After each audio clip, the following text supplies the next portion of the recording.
All right. So thank you all very much. We are now back from recess. And the next item that we have is the Housing Initiative Fund. And that's going to be led by Council Members Reamer and Albornoz. I did want to announce so that everyone is clear, including me, which I wasn't, that for our meeting, our bi-county meeting that starts at 3 o'clock, we have to be on that Zoom meeting at 2:45. So we will have to have a hard stop right before 2:45 so that we'll recess and then come back after the bi-county meeting, which the bi-county meeting supposedly will not take more than 10-15 minutes. And with that, we will turn to Councilmember Reamer or Councilmember Albornoz to lead us through the Housing Initiative Fund. Councilmember Reamer. Okay. Councilmember Reamer, are you actually there, Councilmember Reamer? Frozen again? He's frozen. Frozen. All right, the frozen Reamer. That's crazy. Yeah, he's frozen. He's just texting me. It's the same look. It's that look that breaks the technology. Same expression. Well, Council President Katz, yes. this is Linda McMillan. Yes. The first part of the item number 2 is actually, we always start with an update on homelessness because the funding in the HIF is so critical to the homeless system. And that is led by Councilmember Glass as the lead for vulnerable communities. Very good. And that's who we will turn to. Councilmember Glass, please. Thank you, Linda. Well, when any of our colleagues are frozen, you can call on me to thaw out the conversation. So thank you, Mr. President. And I want to thank the HHS committee and Chairman Albornoz and Councilmember Rice for what's been a really good conversation over this last year, recognizing some of the good work that our staff, employees, and also nonprofit service providers have been doing. And I was proud to join with the two of them and Councilmember Friedson on a chilly night back in January when we all participated in the point in time count, going throughout our community until about 3:30 in the morning, counting all the individuals who were experiencing homelessness. And I was really proud to do that with my colleagues. And so I thank them for all of that. And earlier this week, I during my COVID Heroes tribute, thanked the folks at Interfaith Works and all of our nonprofit providers and staff. And I don't want to belabor that. I know we're on a time crunch, but again, you can go back to the video. We are also proud and supportive of the incredible work that's been going on. And just real quickly to highlight that some of it has been mitigating some of the losses. Last year when the men's shelter closed that MCCH operates, we helped them move into Taft Court, into a temporary facility. And I want to thank the city of Rockville for subleasing that space so that men who are experiencing homelessness would have a place to go, despite some of the other challenges that the MCCH facility had been undergoing. And now we're in the middle of the Crabs Branch construction for what will be another shelter for MCCH. And so I know that is underway. I've seen some pictures, good progress is being made. And then lastly, the 2 rec centers that everybody worked on almost overnight in the greater Silver Spring area so that we could provide more social distancing and safety and health parameters for everybody who is experiencing homelessness during this COVID crisis. And so I really appreciate all of their hard work. And then, quite frankly, within the budget that the county executive sent over in his proposed budget, there were increased funds for this work, recognizing that we need to continue building upon the good work. But to take a deeper dive in that, I will turn it over to Ms. McMillan and then also Ms. Amanda Harris to give us some updates. Very good. Thank you very much.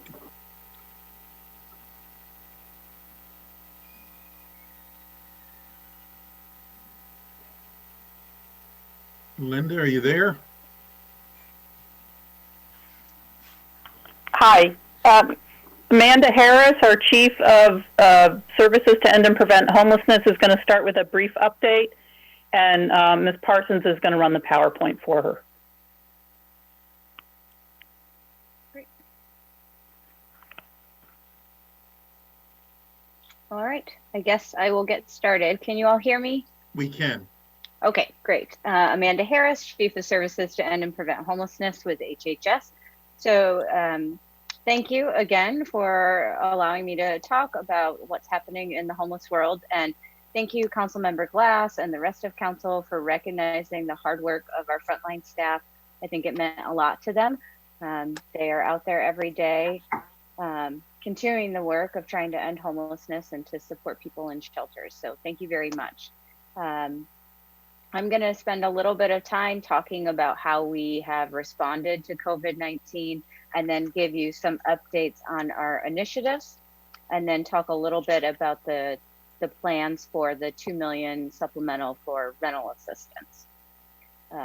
Not sure if the slides will go up.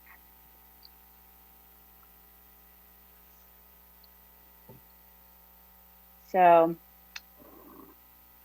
there we go. Great.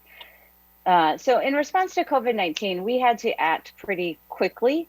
You can go to the next slide, please. And the first thing we wanted to do was to protect people in emergency shelter. So as Councilmember Glass mentioned, we opened up 2 of the closed rec centers to allow for greater social distancing and to spread people out. One of the other things that we did right away is typically our winter overflow shelters closed down at the end of March, on March 31st. And we recognized that that was going to be a bad idea, closing down or shutting down 200 plus beds.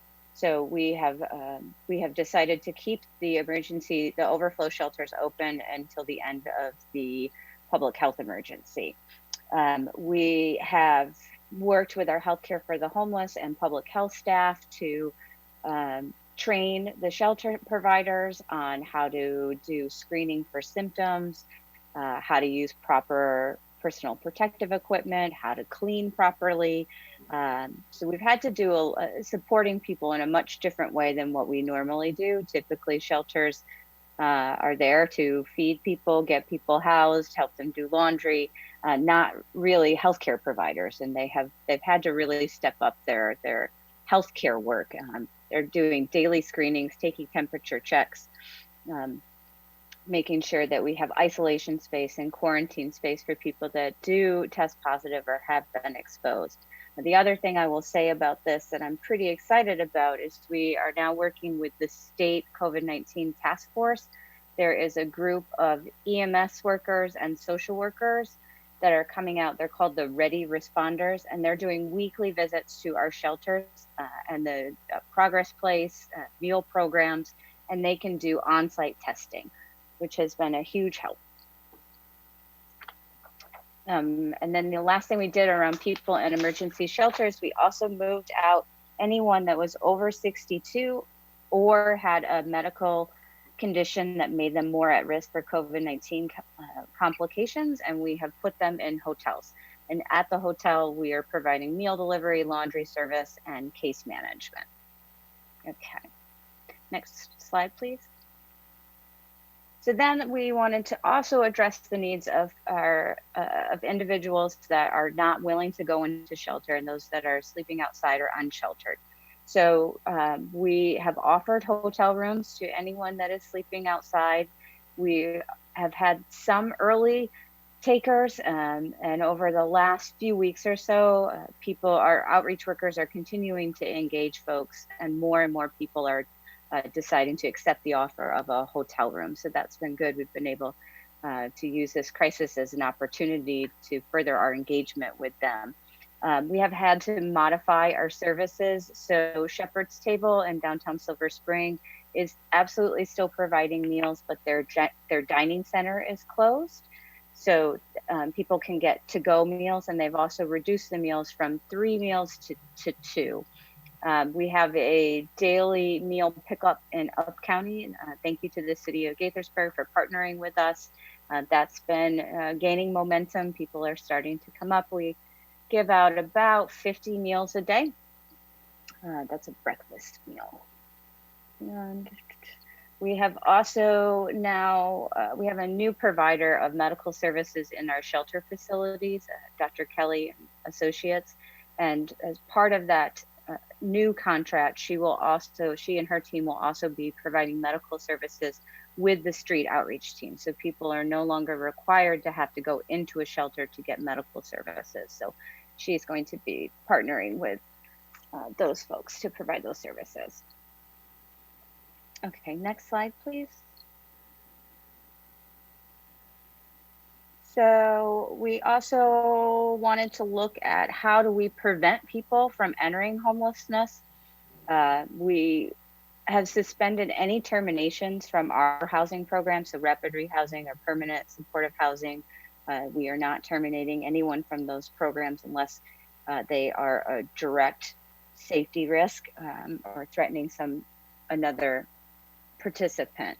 In our eviction prevention services, we've waived the requirement to have an eviction notice because evictions aren't happening right now, nor are utilities shut off. So we're waiving all that.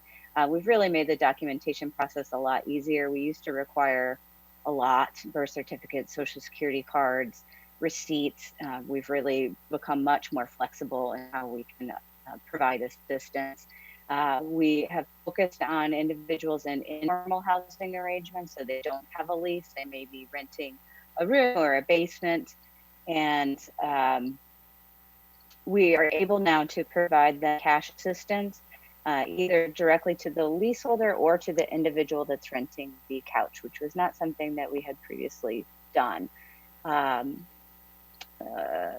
see. That's the basics there. I think the important thing is that the flexibility and getting creative about how we can provide assistance. Next slide, please.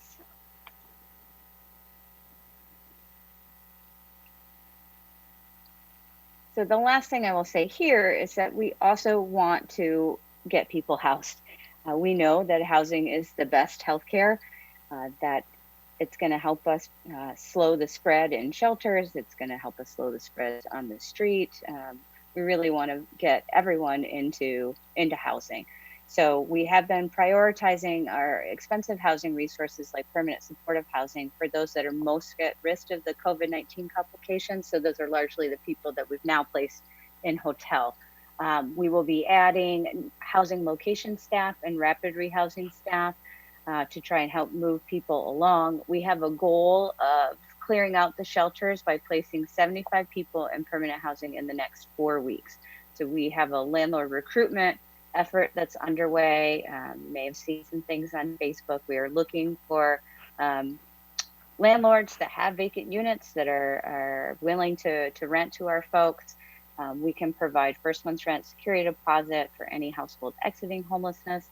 And we can also do a short-term rental subsidy that's a flexible amount, even if the person doesn't require case management. So our typical rapid rehousing programs, we're giving you case management and the subsidy, but we can also provide subsidy only. And one thing that will help us do this, we're hopeful, is that we have received or will very quickly be receiving money from Kaiser Permanente to create a risk mitigation fund or landlord risk mitigation fund, which is essentially an insurance program for landlords. And so we're hoping that by offering this, that we can get landlords to agree to waive background and credit checks during this emergency. Next slide. And then we also recognize that it's not just about protecting the people that we serve, but we also need to make sure that our partners are supported. So we have done everything we can to keep them having a steady supply of PPE, of cleaning supplies. It was a little rough in the beginning, but we have now got we have more access to facial coverings, surgical masks, hand sanitizer, all the things that folks might need. So we're asking providers to submit a weekly request of what they're running out of, and we'll make sure that they stay stocked. We have approved incentive and hazard pay for any of our shelter staff, recognizing that this is tough work and we need people to show up, and they should get, they should not rewarded, but they should get paid for putting themselves in a riskier situation by providing services in a congregate setting. And communication has also been key in this. So right away, the first week of the governor's stay-at-home order, we started regular calls with all of the continuum of care providers. Those happen every other business day. That's an opportunity for them to ask questions. We provide updates and we do some problem solving together. And we have also committed to sharing any resources and private funding. There was some Kaiser money available. The Greater Washington Community Foundation had an RFP out. So just making sure that people, our providers, know that that's out there and to provide them with the resources they need to get additional revenue. Okay. Next slide, please. Just looking a little bit at the future forecasting. You can go to the next slide. We know that this public health emergency is going to have long-lasting effects on our economy, which is in turn going to have a serious impact on housing stability for many of our Montgomery County residents. We know that nearly half of all renters are already rent burdened. So we expect that that number is just going to continue to grow. Unemployment is on the rise. I think this pandemic is just putting a spotlight on the decades of inequity and discrimination in housing. So I expect the numbers of people that are going to be seeking assistance just to continue to grow. And this is just one example. This is looking at 311 calls made about SEF services to end and prevent homelessness. After March 15th, you can see the numbers double. And that's just people calling and requesting assistance. So I anticipate that those numbers are, and it's going to get even higher. Many people were able to figure out how to pay April rent, but May is a whole other issue. And without a definitive end in sight, we can expect it to be not just May rent, but June, July, stockpiling up. We're also seeing, the other thing I'll mention here, and just hearing from our street outreach teams, is we have found a few new encampments. There seem to be more individuals becoming homeless that are not entering our shelter system, but we are seeing more people on the ground. So that's something for us to be, we're certainly worried about it and trying to figure out what's the best way that we can get them connected to housing. Amanda, if I could interrupt, please. Sure. I'm getting a few council members that are reminding us that we're on a budget item here today.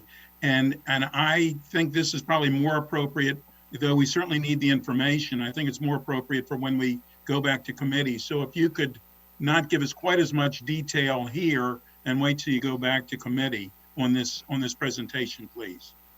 Sure. So yes, absolutely. It's hard to see people's faces, so I don't know. Well, I'll I'm keep hearing going. from them. So anyhow, please. Okay, yes. And so we can just skip the next slide. So the other things that I just wanted to highlight is just giving you an update on where we're at. On our veteran initiative, at the end of April, we had 9 veterans remaining to be housed. On our chronic initiative, we have 7 people identified as chronically homeless that need to be housed.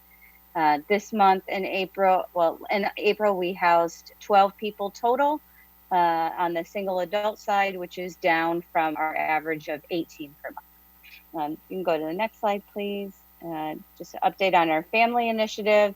So we currently have a total of 41 families experiencing homelessness.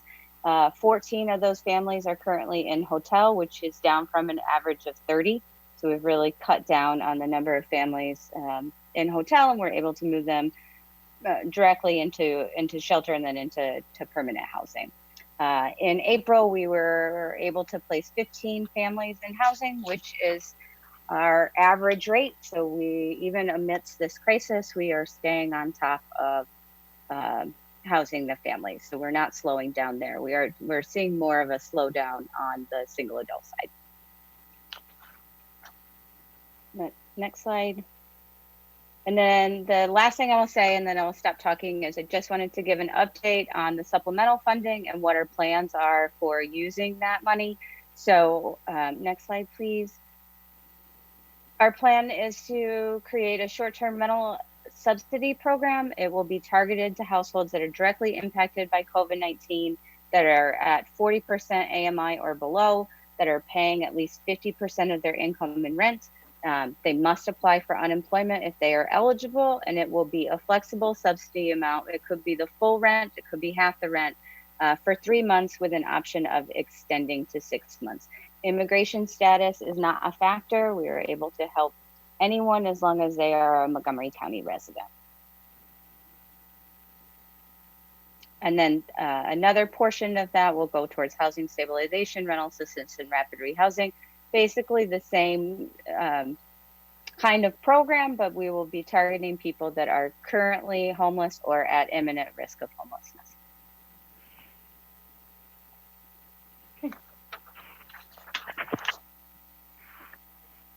Okay, thank you very much, Amanda.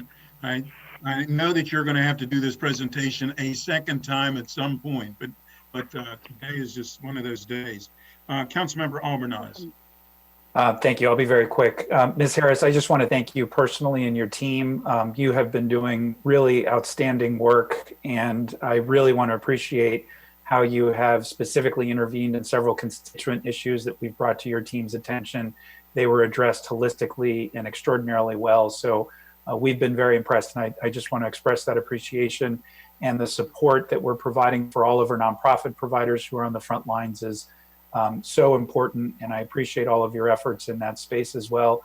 And I'll just note that the systemic approach at which we are tackling homelessness and food security, I think, provides a roadmap for the nursing home issue, and also the issues surrounding our disability community as well, and the group homes. So we'll need to put a pin on that and revisit it later. But that's clearly, this is a model that's working and working well, and I think can be replicated. Thank you. Great. Thank you. Councilmember Reamer, are you going to lead us through, please? Okay, thank you. So the homelessness response is joint committee. I believe the subsequent items here are fed. Amanda, thank you. I'll join Councilmember Albornoz in expressing great appreciation for you. And now we will be joined by Asim Nagam and Frank Ray.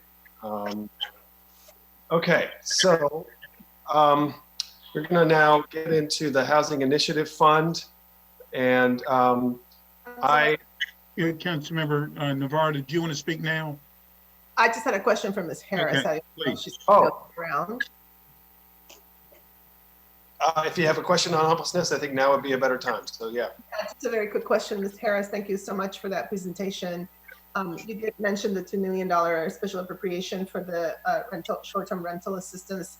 Just wanted to ask, part of the language in that special appropriation was to establish a hotline for Spanish-speaking folks who may be trying to access these funds. Was that hotline created? Has it been stood up already? No, the hotline has not been created yet. I know that they're working on it.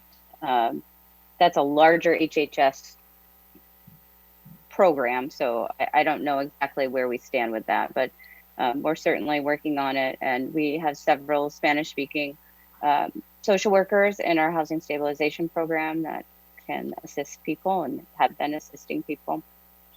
Okay, if you can keep me posted. I know Sure. Councilmember Albornoz and I are going to join the county executive tomorrow for a Spanish language town hall, and I'm sure that this is one of the things that folks are expecting, since we did advertise that that would be part of this $2 million appropriation. Thank you. Thank you, Mr. President. Thank you, and let me also thank Evan Glass. Being the lead for homelessness now is an issue that really requires real depth and focus, and I think it's something that it's just a really big issue, and I think people are feeling it in a very powerful way right now. So, knowing that you're on it is helpful to me personally. Just knowing that I can look to you for leadership here. So I want to thank you for that. Okay, as we proceed into the HIF, I want to just kind of summarize the overall issue, and then we'll ask Linda McMillan to walk us through the packet, and then I'm going to be making a proposal for my colleagues just relating to bookmarking an issue, so we can come back to it later. I think the headline here, is that the county executive had allocated additional funding for the HIF, which is terrific. It would have been a big step forward. However, the council staff, under the continuity of services model, is recommending that we not accept that increase, and it's a sizable amount of money, and I think we'll all see that it's an amount of money that's needed to put all the pieces together for the budget approach in the end. So that, I know, is disappointing. There are many disappointments in this budget, but we're in an unusual circumstance. So again, I'll ask Linda to walk us through the packet, and then I'll retake the floor, talk a little bit about what I want to propose for the body, and then we'll go to questions. Okay. Okay, Linda.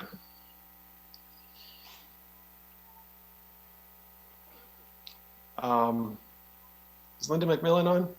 She is, but she's muted.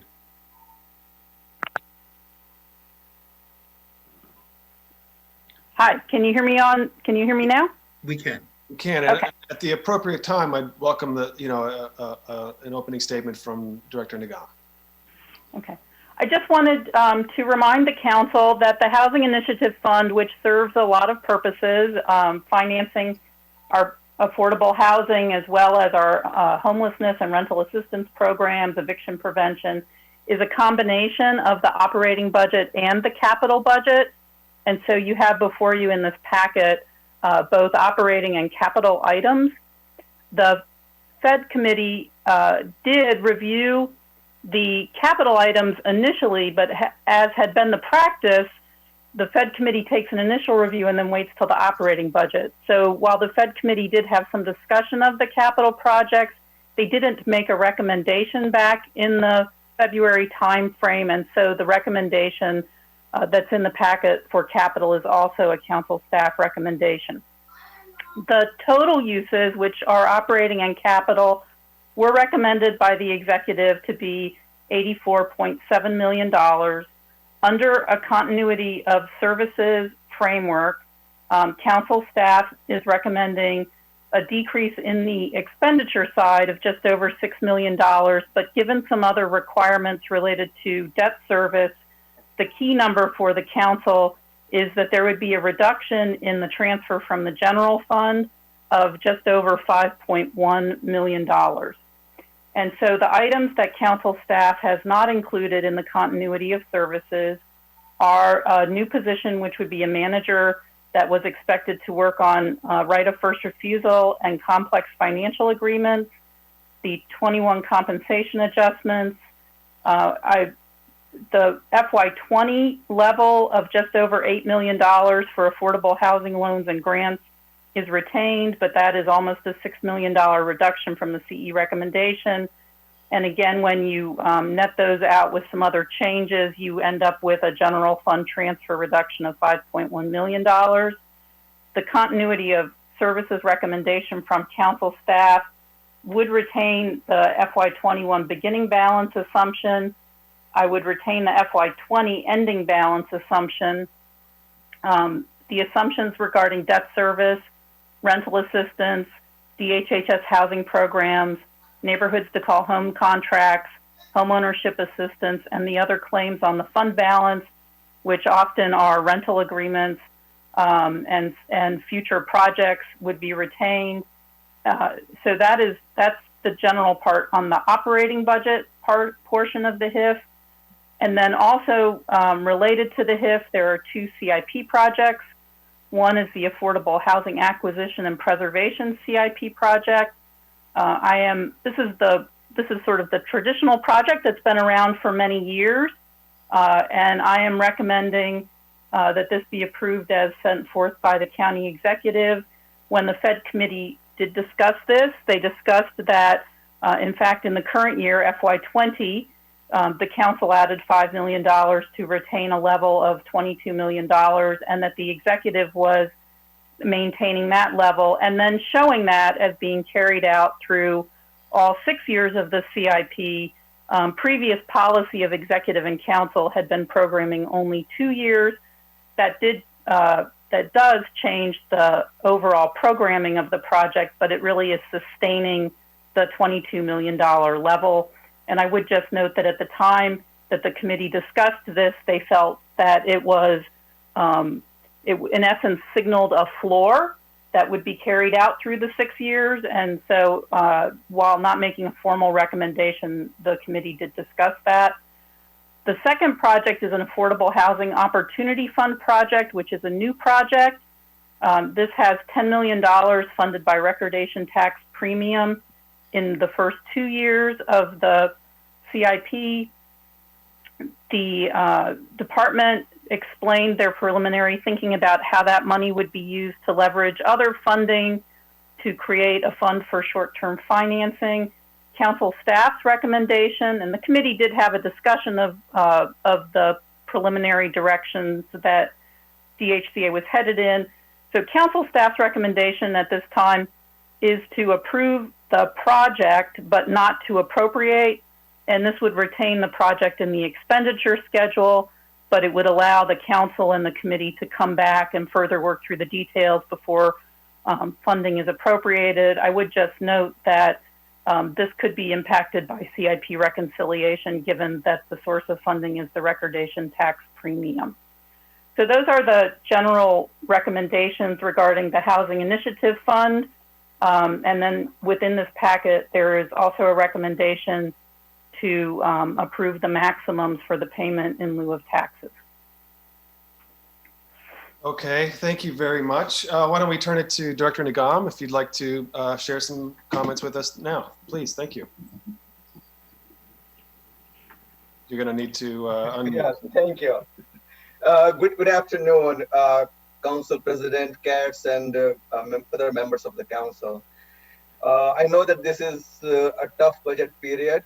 I really appreciate your leadership and your support that you have provided over the years to DHCA's budget. And hopefully I can continue on the same support, going forward.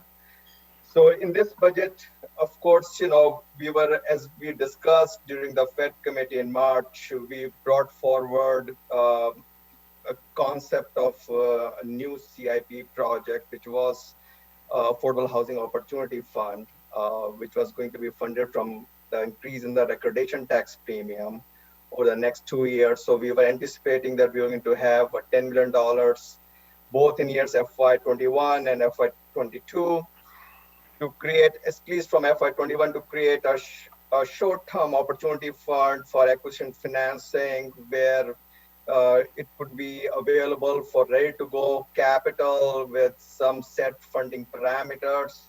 So that continues to be our hope, and we have approached several financing institutions, including CDFIs, and they all showed their support for such a fund. And in fact, this is not a new concept, although this may be a new concept for Montgomery County, but this concept has been used successfully elsewhere in the country. I used it in Fairfax, DC has been using it.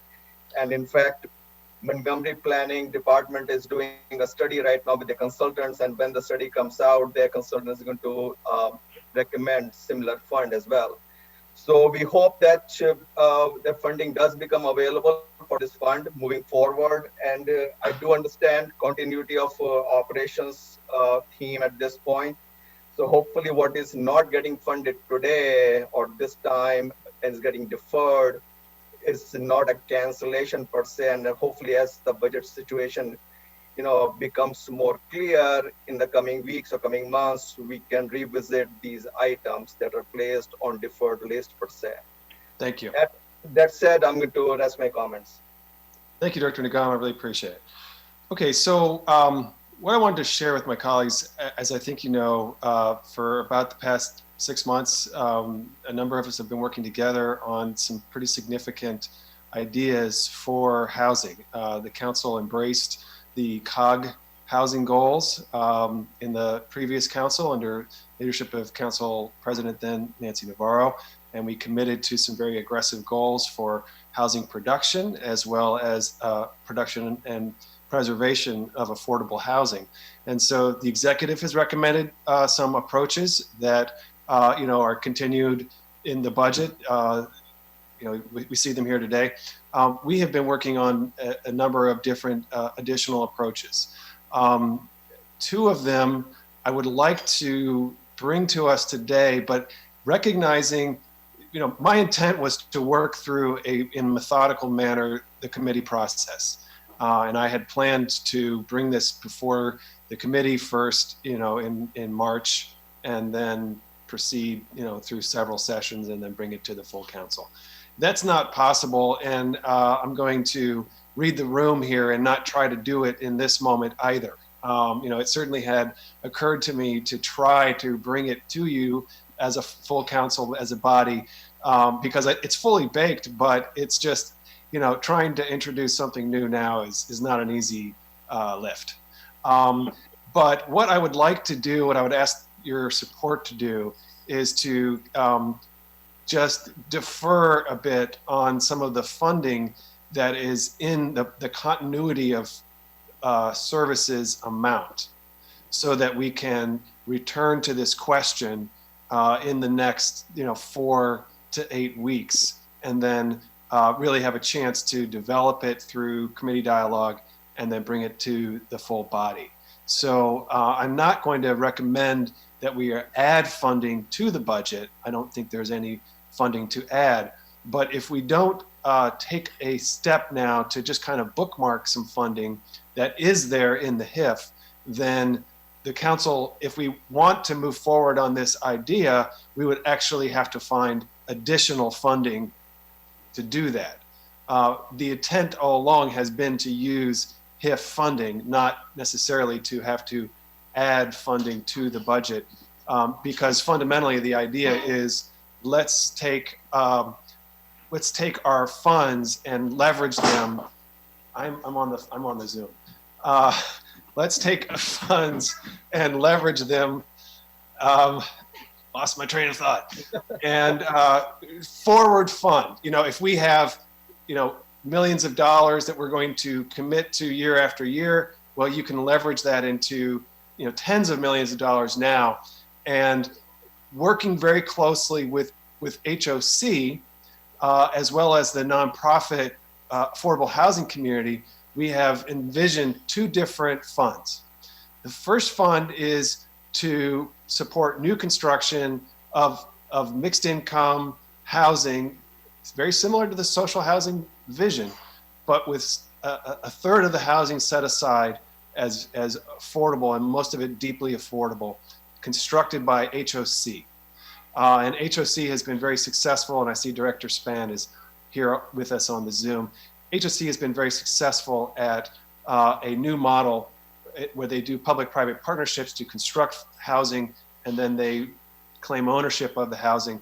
And we would create a fund to support their taking that strategy to scale, to create more buildings, provide county land as much as we can, and then they would refinance buildings and take them into ownership. So that fund is envisioned as a $100 million fund created through 2 different levies, first in this coming year and then again in 2 years from now, of $60 million first and then $40 million, $100 million in total. The second fund that we would create is largely to purchase housing that is market affordable. What I do want to say is I think that the COVID crisis is going to really elevate the need for us to put resources behind nonprofits purchasing existing market affordable communities, which Director Nagam spoke to. The county executive has recommended an approach to do that. This is just the same vision, it's a different approach. But the idea is that a lot of these buildings may become destabilized, and we need to step up now because there's an opportunity to purchase buildings because of both COVID and especially the Purple Line. The Purple Line corridor is on the verge of transformation. Transformation is happening. There's a moment of time when we need to purchase housing in that corridor, put it under nonprofit ownership, and that's a short window of time that we have to really do that. And so taking funding in the HIF and forward funding those, bringing those funds now to leverage them now makes sense. It makes sense to do that approach and sort of create a large fund and then spend it down and then recreate a large fund and spend it down. So I'm not actually bringing those budget items before us today because it would take many hours of thorough work. But I have been in very close dialogue with Linda McMillan about how to proceed. And her recommendation is that if the council wants to continue to preserve this opportunity, then we need to sort of fence off the funding, at least for a time. And that would enable us to come back. So what I'd like to recommend is that $6.8 million of the HIF funding that is in there within the continuity of services approach, that we just, in our resolution language, sort of fence it off and say, we're going to return to this in June and July, and then the council can make a decision then. If at the end of the day we decide that we don't want to do that, then the funding would be returned, back. It would remain in the HIF, and the fence would be removed. On the other hand, if we indeed are going to proceed with this proposal, then we would have the funding at hand to do that. So I'm seeking your support. I want to thank all my colleagues for their help in getting this idea to where it is. I think I've had a chance to talk to everyone, but I know Councilmember Friedson and Councilmember Glass and Councilmember Navarro especially have been, enmeshed in the details here. I'm seeking your help today to preserve an option given the situation that we're in, so that the door doesn't close on something that I think could be really very meaningful and exciting. So what I'd like to move is the staff recommendation along with, and Linda will actually prepare the language. So we'll see that as we'll see that at a future date, but along with the fencing around $6.8 million, which will be sufficient set aside for 2 significant affordable housing funds that we can use to advance our goals. All right. Okay, so that is a motion. Second. We need a second for that, please. Second. Who did second? Andrew? Councilmember Friedson is second. Okay. And let me remind my colleagues, we have about 7-8 minutes before we're going to have a recess. Mary Beck, you would like to speak quickly, I hope, on this topic? Yes, just one quick thing. I'm just trying to understand. I heard 60 million and 40 million 2 years later, and then I heard 6.8 million and forward funding. I'm just trying to understand. 6.8 million is the number for now. That is the cash number from the HIF that we would fence, and then we would split that up and we would create bond funds from that. So we'll get to that later. The issue for now is the budget recommendation would be a fence around 6.8 million. Okay. It's been moved and seconded. Now, keep in mind that we have 7 minutes. I don't want to. I'll try to be very brief. I was going to say, Councilmember Friedson, you're next. Did you want to? Yeah, I want to speak to this motion very briefly. I think the important piece is forgetting about what the bonding is and what this could look like. I think there's some exciting opportunities, and this would be very much in keeping with a continuity of services budget, but retaining the ability to come back to have a more in-depth conversation when it's a more appropriate time to do so. which right now is not. So I appreciate the chair's willingness to do that. I know he was eager to push this forward in this budget cycle. I think this is a more prudent manner in which to do it. There's some real serious conversations that we need to have, as was noted, to meet the aggressive housing targets that we have. And I think if this COVID moment has taught us anything, it's the desperate need that we have in the housing arena. We just had a discussion on the homelessness issue, but it runs far deeper than that. This council has really demonstrated a lot of interest and focus and leadership on these issues. But ultimately, as we talk about infrastructure at the national level, and I think we need to talk about the local level, and at the local level, infrastructure is education, which we talked about earlier today. It's transportation, which we've talked about throughout this budget process, and it's housing. That is the local government infrastructure that we have to build for the future, and we need to be serious and aggressive about it. And as was noted before, there are going to be significant economic circumstances that are going to provide both opportunities and challenges. And at a time that is more appropriate later on this summer and into next fall, we need to be prepared to not just meet the moment that we're in, but to meet the moments that follow for our residents and keep up with the commitments that we've made and the values and priorities that we share. And I don't think there is any better example than on housing that this council has already demonstrated so much leadership and will continue to do so in what I think is a prudent manner. I think just the other point that I want to make is last year, the $5 million that we added to the HIF, I do appreciate the fact that the county executive has proposed that as the new baseline. So we don't have to keep doing that every year of putting money back in. I was pleased that we all were able to do that and push for that. But we really need to start resetting our baselines so that we push the envelope to actually get ahead of the crisis that we are in. So I'm pleased to work on this proposal to keep it going, but to do it at a more appropriate time and to do something that I believe prudently reflects the manner in which we've approached this budget, which is continuity of services, but allowing ourselves to address the vexing challenges, both COVID related and beyond, as we move forward into the summer. Thank you. Thank you. Councilmember Jawando, you are next. Do you want to speak now? You have 4 minutes. So you're on mute. Yeah. Yeah, I was trying to mute my children. So the girls,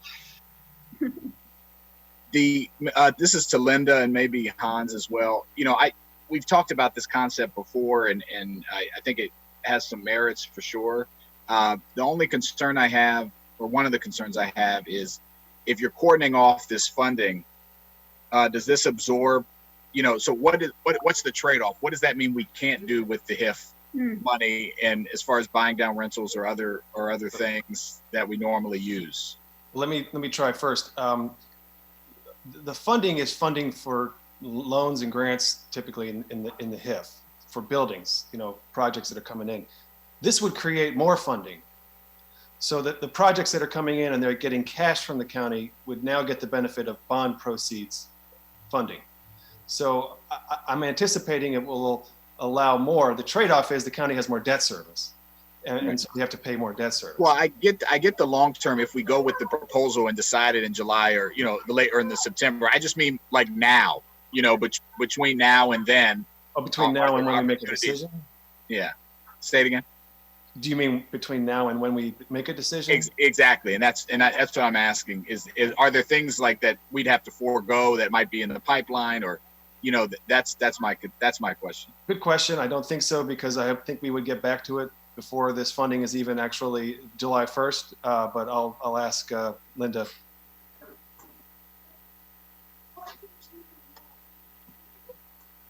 Linda, you there?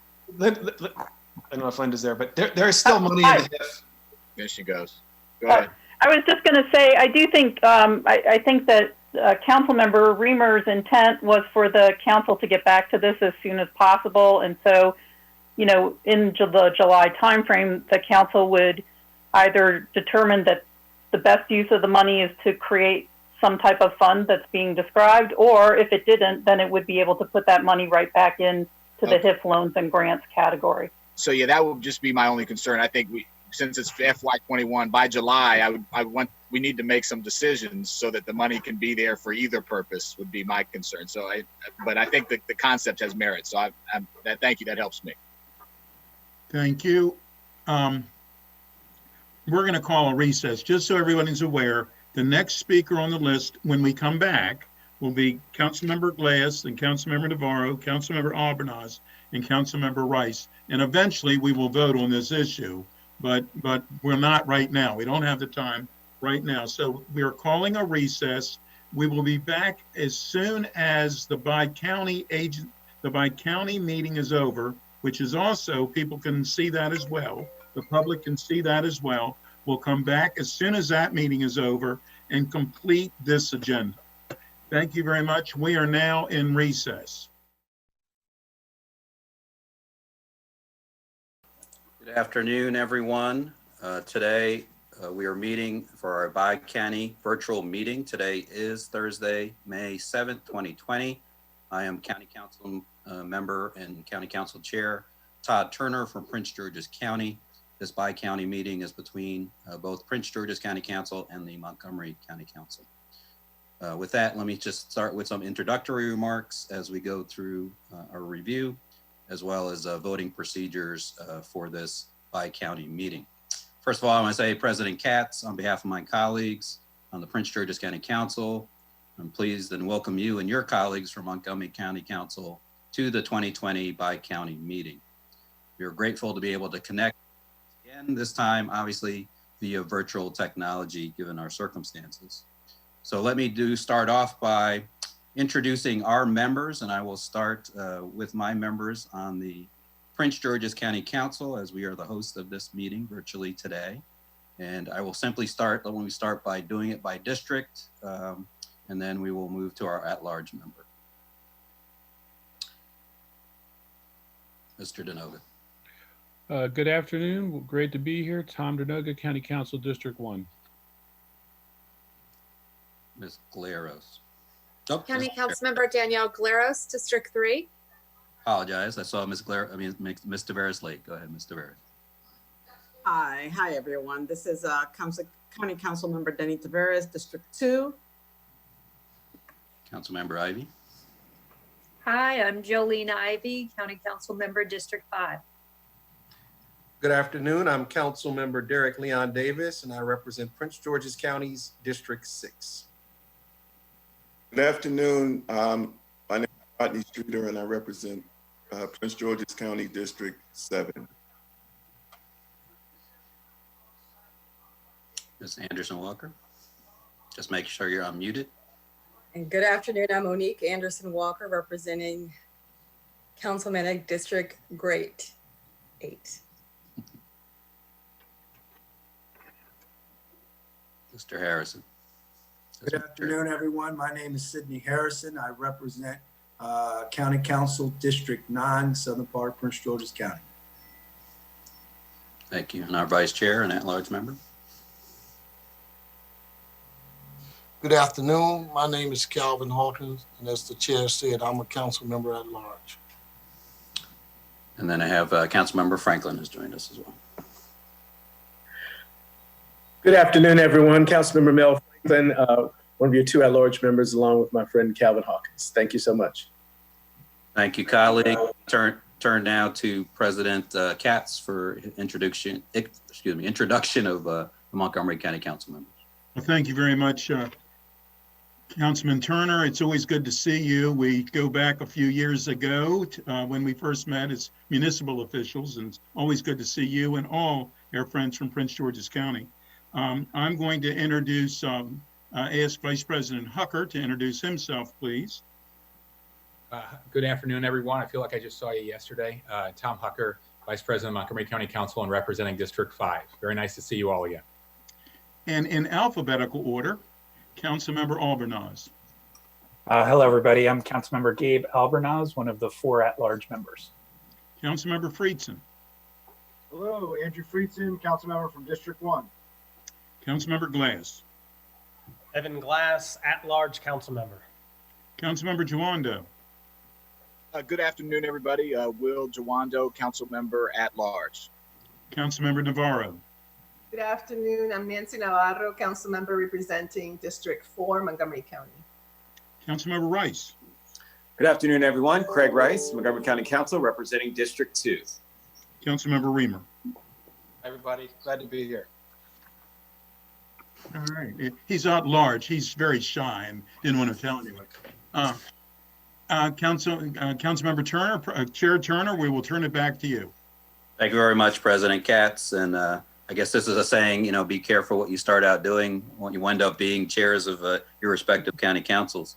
But I appreciate all of you being with us this afternoon.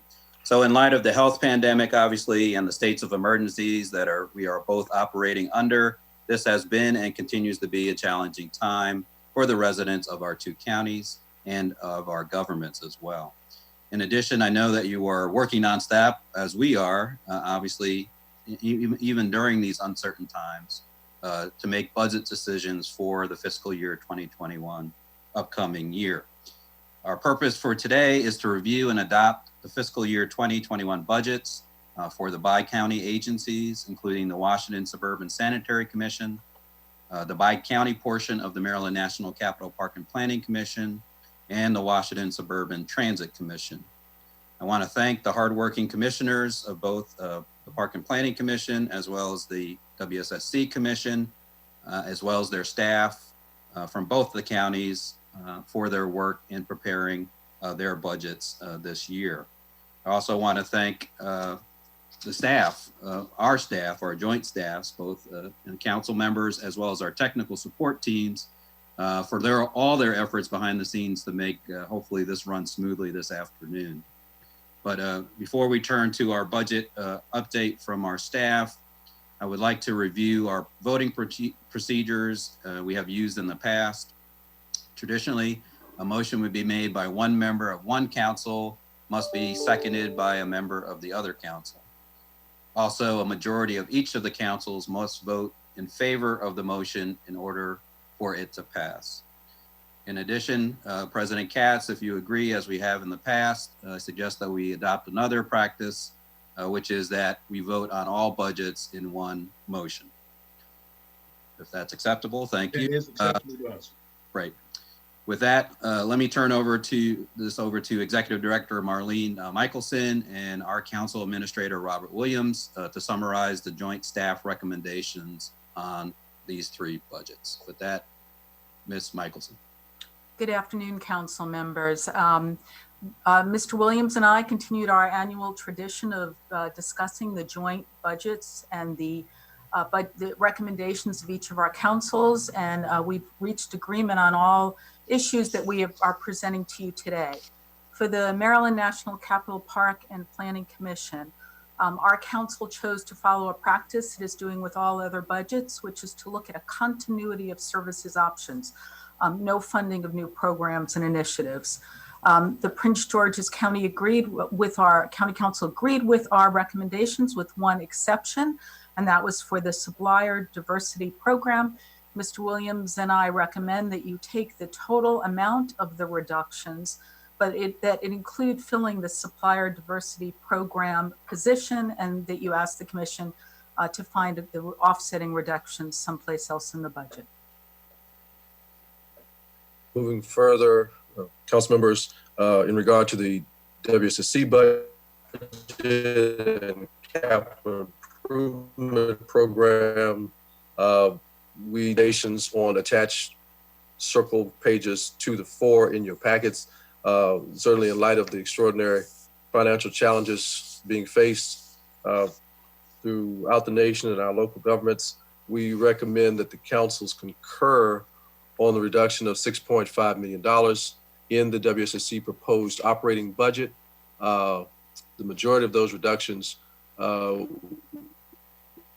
we recommend be realized by way of elimination of the compensation adjustments and or in accord with what is done by the counties in adopting our budgets.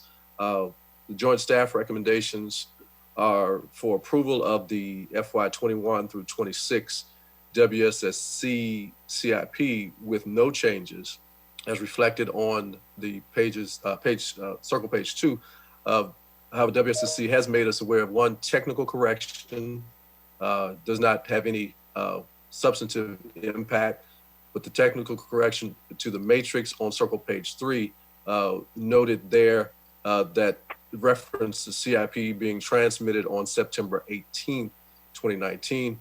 You're actually addressing and adopting the FY21 capital budget and the FY21 through 26 CIP as transmitted on March 1st, 2020.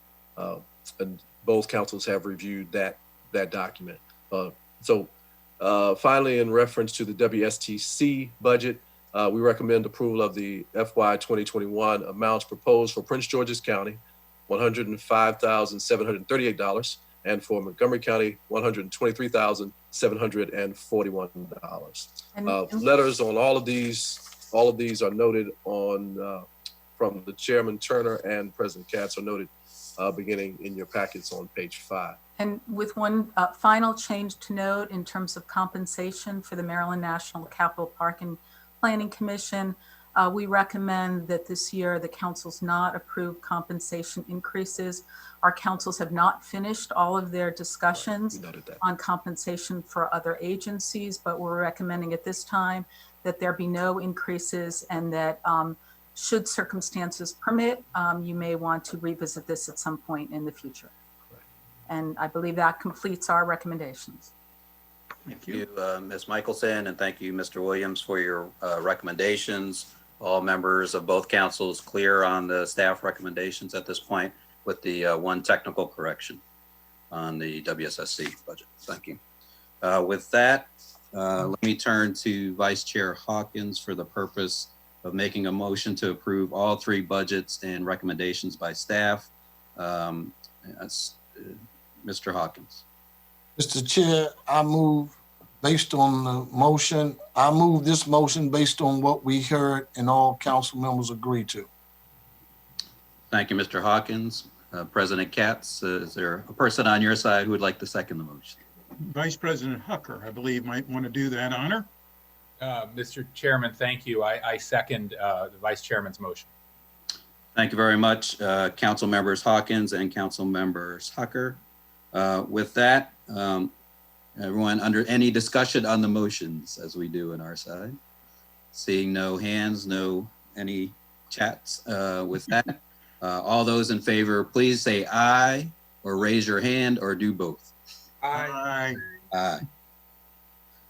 Let it reflect that I think the vote is unanimous of all the members of the council present on the 3 proposed budgets and recommendations by staff.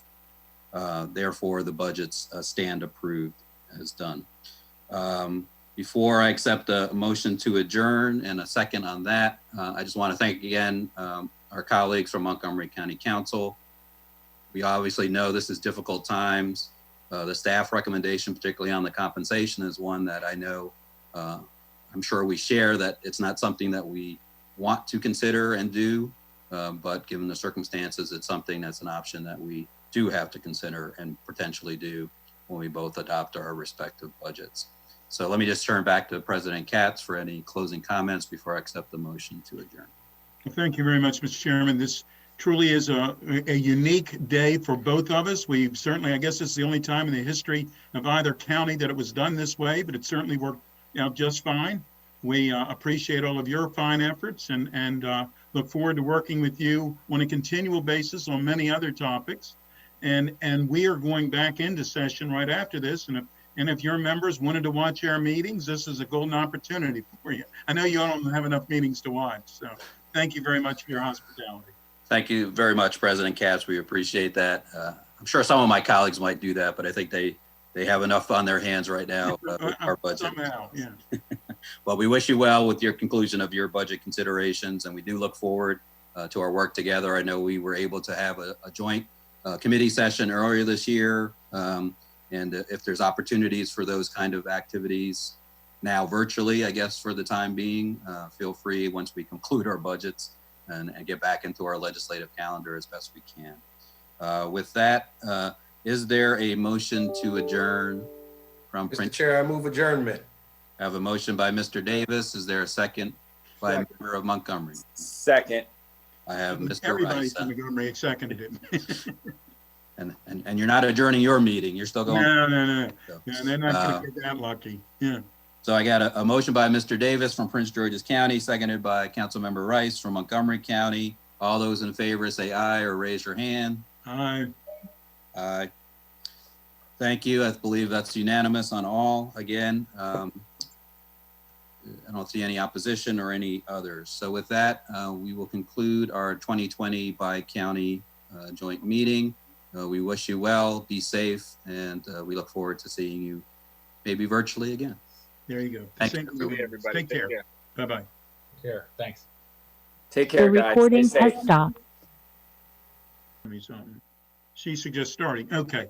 So I believe Councilmember Jawando had finished his discussions. So I believe Councilmember Glass, you are up now. Okay. I'm muted. Okay. Okay, switching gears from water to housing. So, okay. Councilmember Reamer's proposal, that's what we were talking about. Thank you. Yes. I think it is, and appreciate the prudent way in which you've put forth this idea. I know we've talked about it, you've talked about it. Quite frankly, we have all talked about the fact that we need to build more housing. We have all committed to the COG regional goals, which means that in Montgomery County, we need to build an additional 41,000 units on top of what we already knew we needed to build. And at some point, we need to start doing. So that is why I am supportive of this creative approach, trying to maximize the resources that we have. And I'll say that the one thing that gave me pause was the continuity of effort budget that we're currently in. But the way I think this is being proposed is not at odds with the parameters in which we've been operating or the decisions that we've been making, because there is no line item difference within the budget. It is simply saying we want a specific portion of this budget to be used for this specific goal to better leverage our finances so that we can build more housing. That's it. It begs a bigger conversation, but other jurisdictions are much more specific in their housing funding, particularly jurisdictions in Virginia. When they approve money for their HIF equivalents, they are very programmatic. And this is the Board of Supervisors. And so I have no problem being more prescriptive in this regard. And it is not at odds with any of the other budget decisions that we've made. And that's why I'm supportive and appreciate the Fed Committee Chair's creative approach to doing what we have committed to doing. So thank you. Thank you very much. Councilmember Navarro. Thank you very much, Mr. President. I agree. I think that as we are going through this budget process and this framework, we have to kind of think on parallel tracks. One of the tracks has to be what will happen post-COVID and how are we going to position ourselves to address those issues that I think are exacerbated by the pandemic that we were already recognizing were of importance. The COG housing goal updates has been mentioned before, something that I worked very hard and I was pleased to work with leaders from around the region to agree, which is never easy, but everybody agreed from the region that we would adopt these additional housing goals. Councilmember Hucker must remember, because he's also part of the COG board, and people have different perspectives, but nonetheless, everybody came together. But part of that agreement is that we do have to start actually doing something. I think this is a good start. It doesn't, again, it doesn't conflict with our continuity of operations framework, but it begins to set the stage for what will inevitably be a very difficult post-COVID-19. As we are working so hard, thanks to Councilmember Glass, to address issues of rent assistance, for example, we will have no idea what the housing, picture will look like for many of our residents after this is over. We're just right now trying to mitigate. So, so I applaud Councilmember Reamer for the larger set of possible models that we can adopt. We've had long conversations about that. I think that this is, again, a great way to at least start positioning ourselves. And I hope that we can, definitely continue this particular approach, continue to also, learn from what's going on around the region. We've had some of those conversations also, and there's some exciting things happening. And I think there are lots of possibilities. But again, it's one of those issues that we just can't sit back and let the opportunities pass. So I'll be supportive. I will be supporting the approach. Thank you. Thank you. Councilmember Auburn-Oz.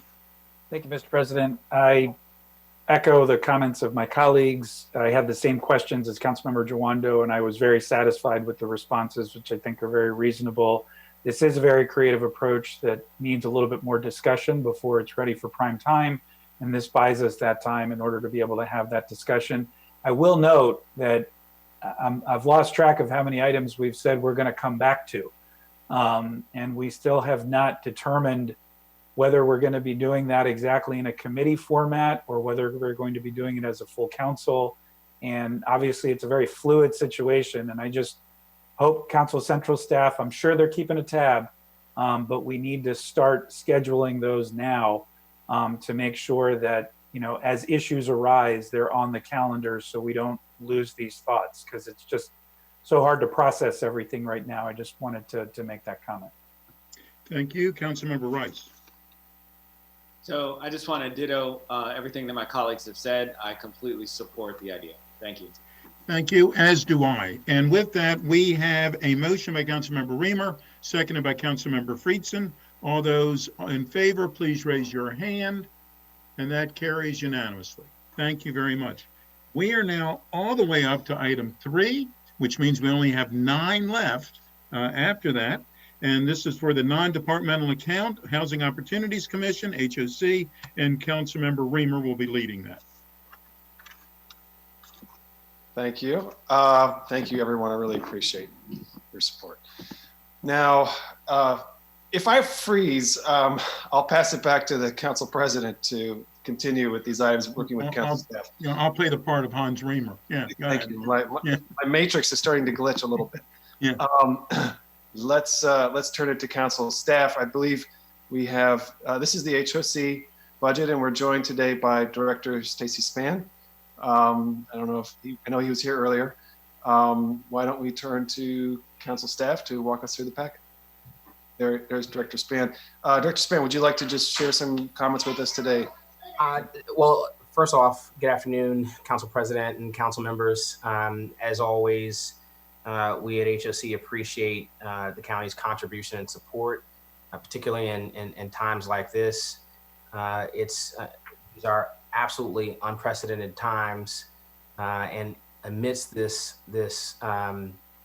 public health emergency, you all are aware of course, the inequities, but I'd be remiss if I didn't note that the housing crisis continues and is exacerbated, and this county, as it has in the past, is preparing itself to lead into the future. And so I'm ever thankful, as are the folks at our agency. And so with that, I'll try and give you some time back so you can keep it moving. Thank you very much. Your budget should be much easier because of that short speech. Go ahead. Give them some more money. Yeah. Ms. McMillan. Yes. So this is actually the non-departmental account funding that the county provides to HOC every year to support a variety of resident services and other supports. It's a little different in terms of a continuity of services, so I'll explain the council staff recommendation. Sometimes in putting together the NDA proposal, there are specific building blocks, and sometimes it's more an affordability issue. the HOC completes its budget actions after the council completes its budget actions. And so the understanding always is that the NDA money is there, it's available, we know the basic uses, but the final allocation is up to the HOC. And so with that, what I would say is that the council staff recommendation for continuity of service is to retain the FY20 funding level. And with doing that, there were two items in the executive's recommended budget that he noted in terms of the specifics of why he was raising it above the FY20 level. One was for annualization of personnel costs, and the other was for rental license fees. And so I would just note for you that council staff did not include those in a continuity of service, but rather is recommending level funding with FY20. Terrific. So we have a staff recommendation, which I will move the staff recommendation, and then we can proceed for discussion on that item. Okay, it's been moved by Councilmember Reamer. Is there a second? It has been seconded by Councilmember Rice, and we're going to go to Councilmember Friedson, please. Yeah, thank you for that. I'm very supportive of the staff recommendation, except for one item that I wanted more clarification on, the rental license question. You know, I think there's a difference between same service and continuity of service, and I just want to make sure that there aren't any issues there in keeping with the way that we've done other similar budgets. But if the tradition is that we have refunded the rental licenses that we are charging to the HOC as our public housing authority, I just want to make sure that we're continuing what the policy and the practice has been, and that we are funding that accordingly. That is how we have handled every other budget. And so I was just hoping, there's a little bit of uncertainty there for me in this item, and I was just hoping that HOC and Linda perhaps could weigh in on that item, just to make sure that we are reflecting and being consistent with what we've done in other areas on this particular one. I would say that, you know, I think staff too is struggling from budget to budget on what continuity of services exactly means. And so I think most often we do try to make an allowance for increases in rental license fees. That's not been true 100% of the time. So I think there's been a mix of history around the NDA funding, but I would say that your point is well taken, that as they have increased costs, that could fit under a definition of continuity of service. And was the county executive's recommendation based on a projection of a higher number of rentals and fees, and therefore a higher requirement in terms of refunding? To, you know, what's the delta based off? I don't know if Ms. Salem. Hofan's on. Yeah, I think she's on. Yes. This is a reimbursement to the funding that HOC would have to provide it for rental license fee. Right. So this is not the projected number. This is sort of the county reimbursement, and we have been doing that for past few years.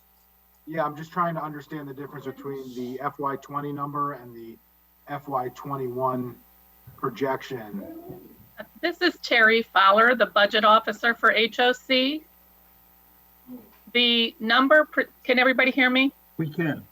The number presented there actually brings us up to what we are paying in FY20. Rental license fees were increased last year after our appropriation was approved.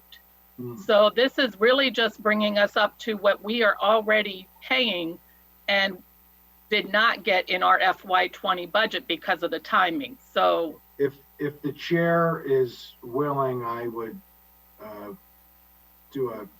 suggest a friendly amendment that we reflect the actuals of FY21. That would be in keeping with what we've done elsewhere in the budget for continuity of service, which sounds like is what the county executive had originally proposed.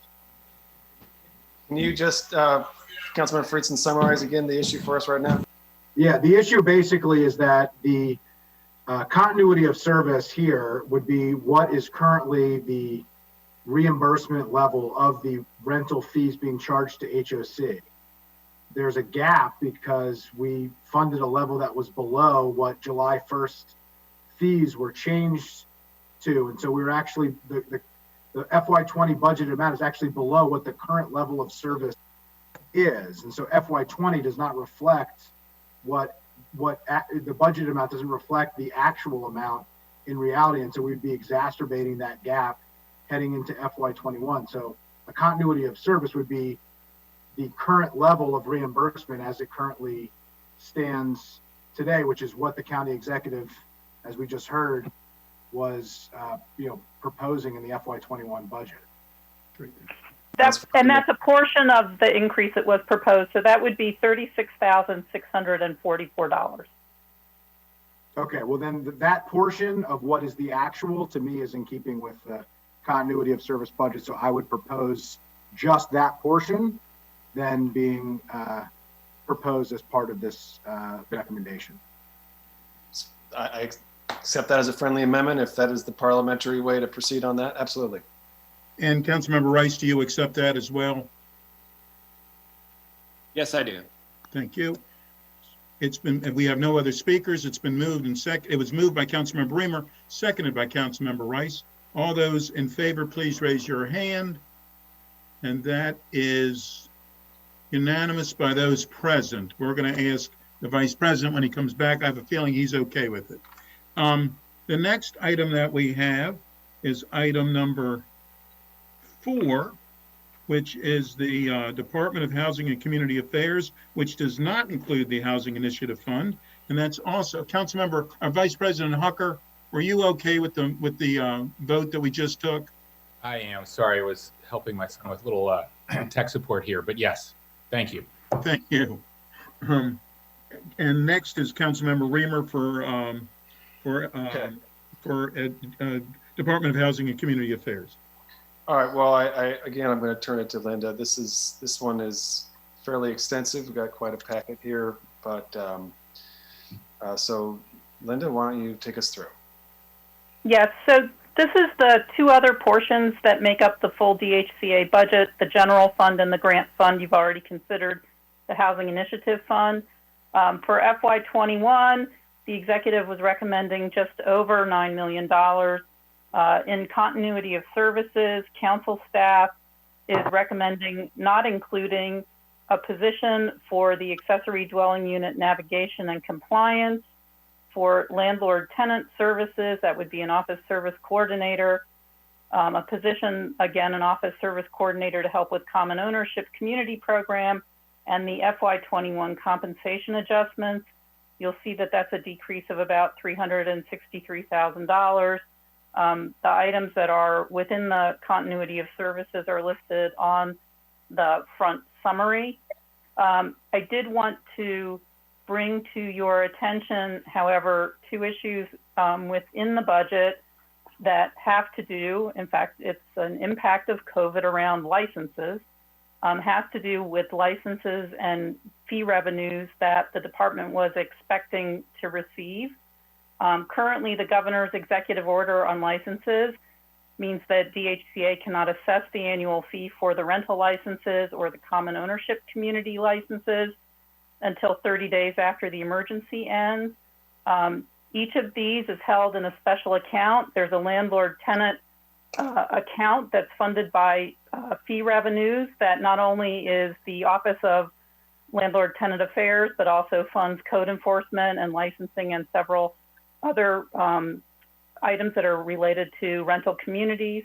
And then also common ownership is its own account that is funded through revenues from the fees. In these cases, there are slightly different issues, but the key issue is that right now we don't frankly know what revenue may or may not come in because it's unclear when the department would be able to request licenses and then what the decisions would be on what those fees would be. I would just say that, as I explained in the staff report, the fund balance, each of these accounts is required to have a fund balance. The fund balance in common ownership community is probably just enough if we forego fund balance policy. to fund a year's worth of the program for common ownership.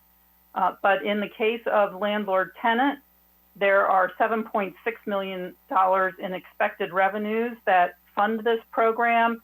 And so the beginning fund balance is just under $500,000, which is the program expenses would be about $590,000 per month, which means that if we get to the fiscal year and the issue of what the fee revenue is likely to be is not clear, we would have to return to this issue and take some action around landlord-tenant. I did reach out to the executive branch about this. I, as staff, have not had a response that could be in the packet. The director may be able to talk to you a bit more about this, but I did want to highlight those issues for you. Okay, thank you. I know Councilmember Friedson has asked about the dwelling unit and the staff position there, so I'll turn it to him in a moment.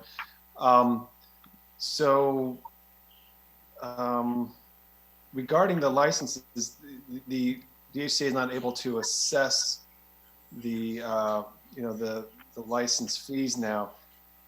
Is that, it's an annual renewal, right, Linda? So this is the time when they would be doing it? Yes, they're usually done at the beginning of the fiscal year. So Director Nagam, do you have any comment about that issue for us, just to help us understand? Let me try to unmute my phone. Okay, can you hear me now? I can hear you. I can't see you, but I can hear you. Yeah. Okay, good. So as Linda mentioned, we basically bill for the annual fees come July 1st, and we send a couple of reminders. So it takes us like 3 or 4 months time by the time we collect the fees. Now, with the governor's order in place, the guidance that we have received from the county attorney's office is that we may not be able to collect the fees as we have envisioned on July 1st. And we do not know how long this emergency is going to last. So we have had conversations with OMB, depending upon how things play out over the next couple of months. We may have to return to the table in terms of additional general fund transfer request before the council to make our budget, but this will certainly have an impact on our budget. Okay, but the funding will be paid. It's just a question of when. So, okay. Thank you. So we have a staff recommendation, which I will now move, and then we can consider any, oh, Sydney, did you? No. Councilmember Friedson wanted to speak, but you wanted to make the motion, so you're making the motion. Yes? I think now's the right time to do that. So I'll make the motion for the staff recommendation. All right, it's been moved. Is there a second? Is there a second on the motion? Councilmember Rice has seconded it. Councilmember Friedson, please. Yes, thank you. I just wanted to raise an issue, and I was just hoping actually for more guidance on it, similar to the last one. The ADU compliance inspector, I mean, this was a key part of the legislation that we had discussed, a key part of not only that conversation, but the legislative efforts that we put forward in other areas of the budget. When there were positions associated with legislation, we moved forward with them. I understand that this is a fund that has some challenges and obviously want to keep consistent with the continuity of services approach, but just wanted to get some guidance of how this would be viewed as differently from other positions that were created or necessitated by other legislation as we've taken it up in other areas of the budget. It's a great question. Linda? Well, I was just going to say in council staff's view of trying to work within the council's framework, we currently have an ADU program. It is true that we wanted to put more resources into it, but have not put this resource in thus far. And the department is handling the program, and this is a new position. And so council staff viewed it as something that would not be included in continuity of services. Appreciate that. Can I just ask one follow-up, perhaps for the department, maybe for the director? Do we believe, given the council's actions to reduce the regulatory burdens in order to allow for more accessory dwelling units in certain circumstances, is the department able, without this position, to keep up with the additional needs that would be created as a result of this legislation? Let me try to answer your question this way. We have received certain applications for the ADUs. I do not know from the top of my head how many applications we have received, but it will be a challenge for us to do the full compliance and also do other compliance that we are supposed to do with the current workforce. So, we would rather have this position in place, but at the same time, I understand how we have been consistent with other agencies' budget, but if there's something which was specifically created when the law was passed, this will really help us in doing the compliance for this specific program.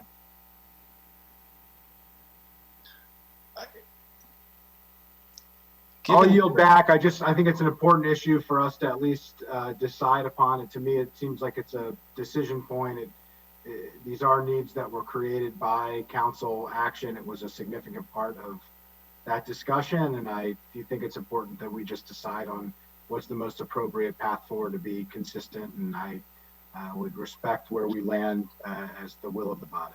Can I ask a follow-up question, please? So, Director Nagam, this is compliance. Tell us more about this function. So basically, the person will have to go in and see what the criteria was set up, and whether or not the homeowner is following that criteria, and answer any questions, and also Can I pause you there? Do you mean like this is like a code inspector essentially who's just devoted to ADUs, or it's something different?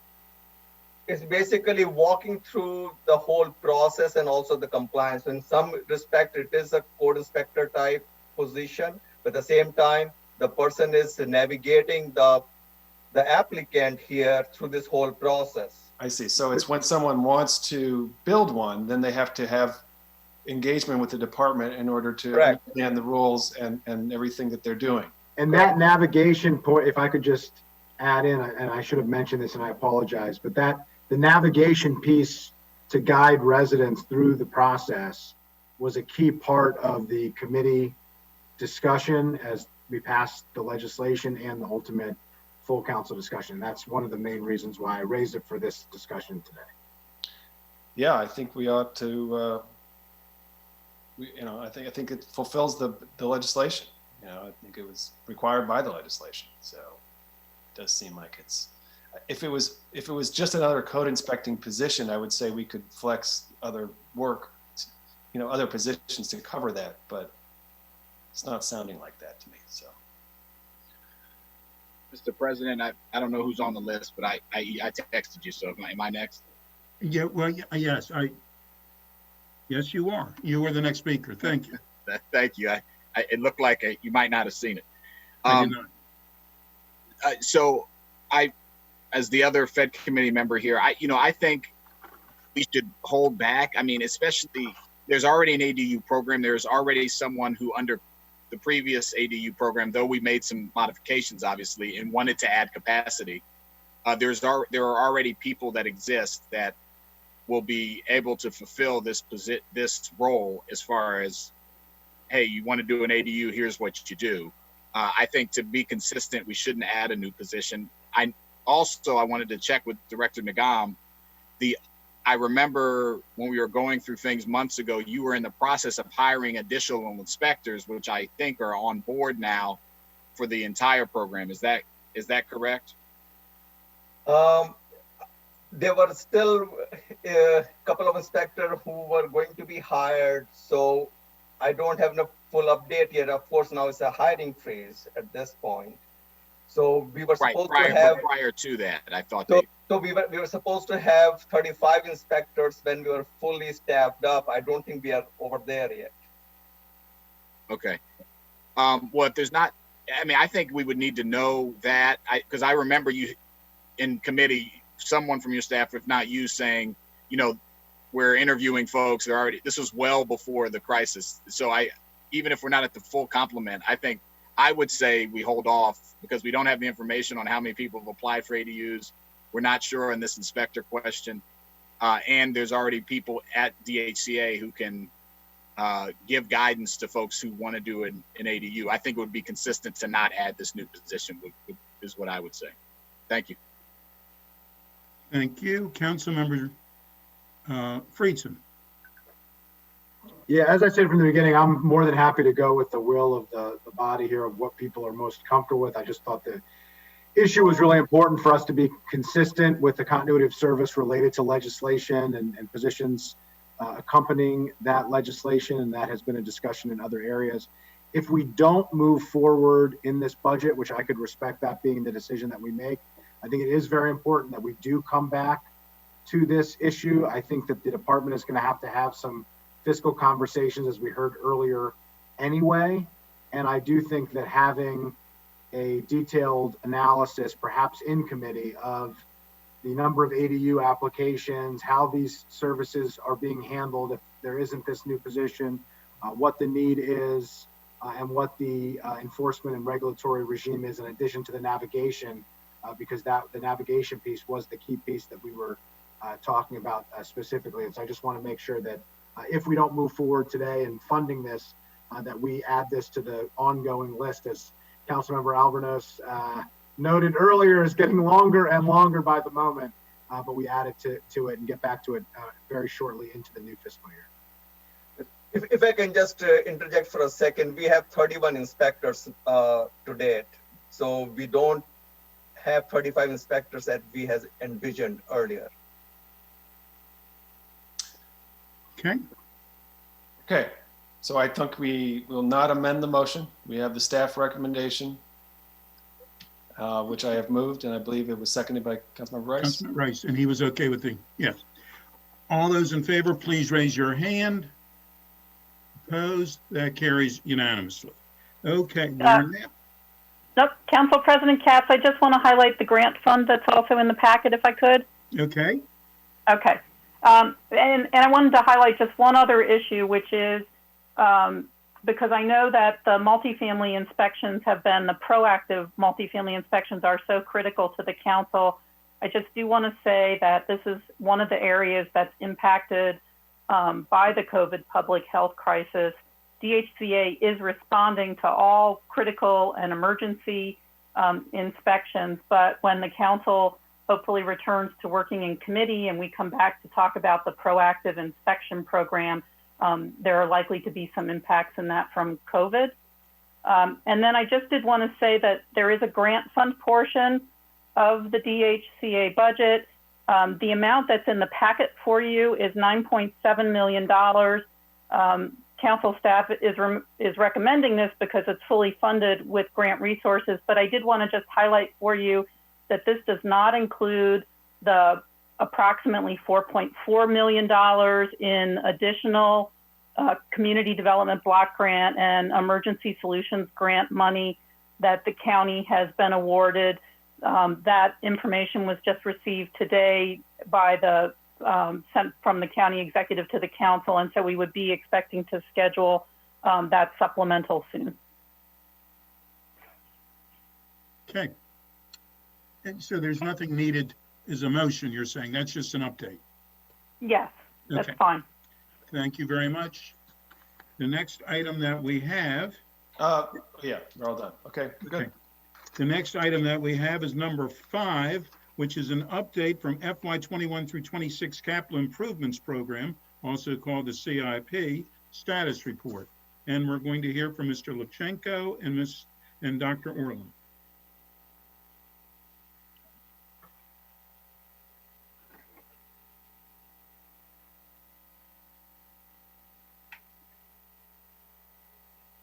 I think Keith was going to lead this on this. Now Okay. fill in.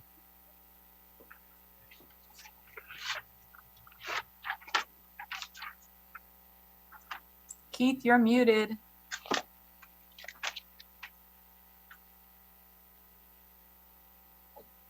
Still can't hear him.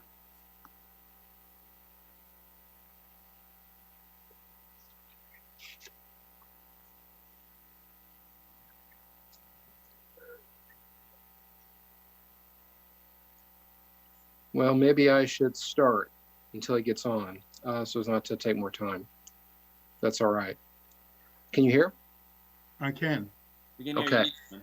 Why don't I get started? When Keith gets on, he'll take over. Back a couple of weeks ago, April 16th, we noted that we were going to be coming back to you with a status report at the beginning of May on the expenditures, decisions you made up to this point, as well as changes in revenue, because we knew that finance and OMB were working on new estimates for, oh, there's Keith. You want to take over? Can you hear me now? Yeah, you need to turn it up a little bit. Okay, is that better? Take a little bit. Okay, I'll talk a little bit louder. Yeah, we're trying to provide a snapshot to the council. This, I think as Glenn mentioned, this has information through May 5th, both on the expenditure side and what the council has done to date on its review of all the projects through its CIP review, as well as update on revenues. And I did want to start with the revenue side. As we mentioned, we provided a brief update on the CIP a few weeks ago, and we noted that one of the things we wanted to do is make sure we had most recent information on recordation taxes and impact taxes through April. And so we did ask for that information from finance. And then, as has been done in past years, we looked at extrapolating from April the May and June numbers to come up with an estimated actual for FY20, and then play that out into FY21. I did want to say we asked finance about also extrapolating beyond FY21, but given the uncertainties, the numbers we're looking at now just update 21, and we're looking at keeping the current projections for FY22 and beyond at this time. However, for FY20, there is a shortfall assumed in recordation taxes and impact taxes. It's noted on the cover sheet under CIP revenues of about $8.139 million. This is based on the year-to-date actuals I just mentioned. It's offset a little bit by the FY20 GEO bonds set aside. We have set asides included for each fiscal year of the CIP. Obviously, that set aside is not needed as much as we're winding down this fiscal year. So the assumption is that could be available to move into FY21. So that offsets the shortfall a little bit on the recordation tax and impact tax side. And you have about 6.9 million in fewer resources available in FY21. Then in FY21, in our work with finance, the impact tax totals were kept unchanged from the current numbers. However, the recordation tax for schools and the recordation tax premium were reduced substantially, the 29.5% reduction for FY21, as I mentioned, not for future years. So those numbers are reflected in the gaps we'll be showing in a minute. So those two revenue sources have been updated, at least for FY21. We feel that's the most accurate we can be at this point. Once again, we're not making presumptions about FY22 and beyond. Keith, can I interrupt for just for a second? Sure. Sorry. I just want to point out that, again, the recordation tax premium by law requires that half the money goes to the county government CIP, which is the numbers that Keith was referring to. The other half goes to rental assistance programs. So effectively, the amount of revenue that's available for rental assistance programs that have been planned for FY21 is down by about $5.1 million. Be honest with you, I couldn't quite follow what happened in the last work session with the on housing as to how that's going to be dealt with. But as of right now, the revenue is less than that. And we are going to be getting a memo from the finance director outlining all these reductions later today. Go ahead, Keith. All right. If there's no further discussion on that, the next item that I wanted to update the committee on is the state aid for school construction. We discussed this generally with the council earlier this week in the context of the school's CIP. Here I presented the numbers that we're assuming right now for reconciliation. There's a chart at the bottom of the first page of the cover sheet. And it shows the January 15th county executive assumptions, and then it shows the council staff assumptions based on the different pots of state aid. If you recall, we have the annual program that's been in existence for many years. That's fluctuated up and down over many years, and it reached actually pretty high numbers a few years ago. We also have the EGRC grant, which is targeted towards local education authorities that are showing high enrollment growth. And Montgomery County has qualified for that money and done quite well under that grant. However, I will say that as that grant moved in, some of the traditional program money we were getting declined a bit. So there was a little bit of an offset overall with that. But the numbers you see here for FY21 show that we're expected to get about 54.1 million from those two pots of money. It's a little bit below what the executive had assumed in the proposed budget. So once again, there's a little bit of a gap that we're experiencing in FY21. However, new for FY22 and beyond is the Built to Learn state aid, HB1. And actually, I did learn just a little while ago that the governor did veto the Kerwin legislation. And the HB1 is linked to Kerwin legally. So it's in limbo at the moment, but I think the expectation is that the General Assembly will likely come back and consider a veto override. But at the moment at least, this just sort of accentuates the uncertainty of this state aid and the timing of it. But it is something that we'll have to just watch in the coming months. But assuming the Built to Learn money were to come into place as approved by the legislature, that would approve $420 million over 10 years in revenue to Montgomery County. However, as I mentioned, we talked about this a few days ago in the school CIP discussion, there's a lot of uncertainties in terms of predicting when and how the county or the school system qualifies for this money. And so what staff felt was important was to phase this in over a period of a few years to give us time to adapt our program to maximize our eligibility under this program. And also, in case there are eligibility issues, better not to over-program up front, but to give us some time to catch up. We do have a lot of projects that are forward funded and will hopefully be able to secure some significant resources in the next couple of years. But once again, this is a new program. We're not sure how it's going to work. And we need to have that better in hand, I think, before we fully program.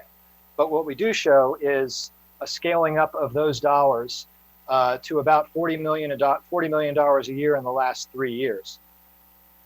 Another major caveat to this is that the school system is limited in terms of its eligibility that it can get per project based on whether it pursues the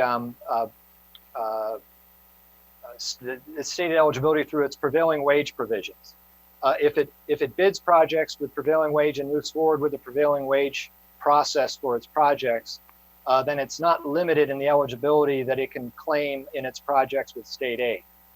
So that's something that going forward to claim these additional dollars, the school system will need to be looking carefully at its projects and perhaps bidding projects both ways to see what the cost delta is with the projects and maximizing its state aid where it can with these projects. Once again, it's another level of uncertainty. And if prevailing wage does cost more, which it has in some comparisons in recent years, then those dollars would add to the local costs that we would pay. But it's uncertain what's going to happen moving forward. We don't know what the costs will be.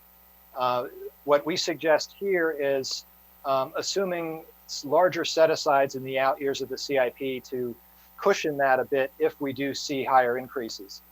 We'll know more in the next year or two about how this may play out, and we may have to revisit that issue then.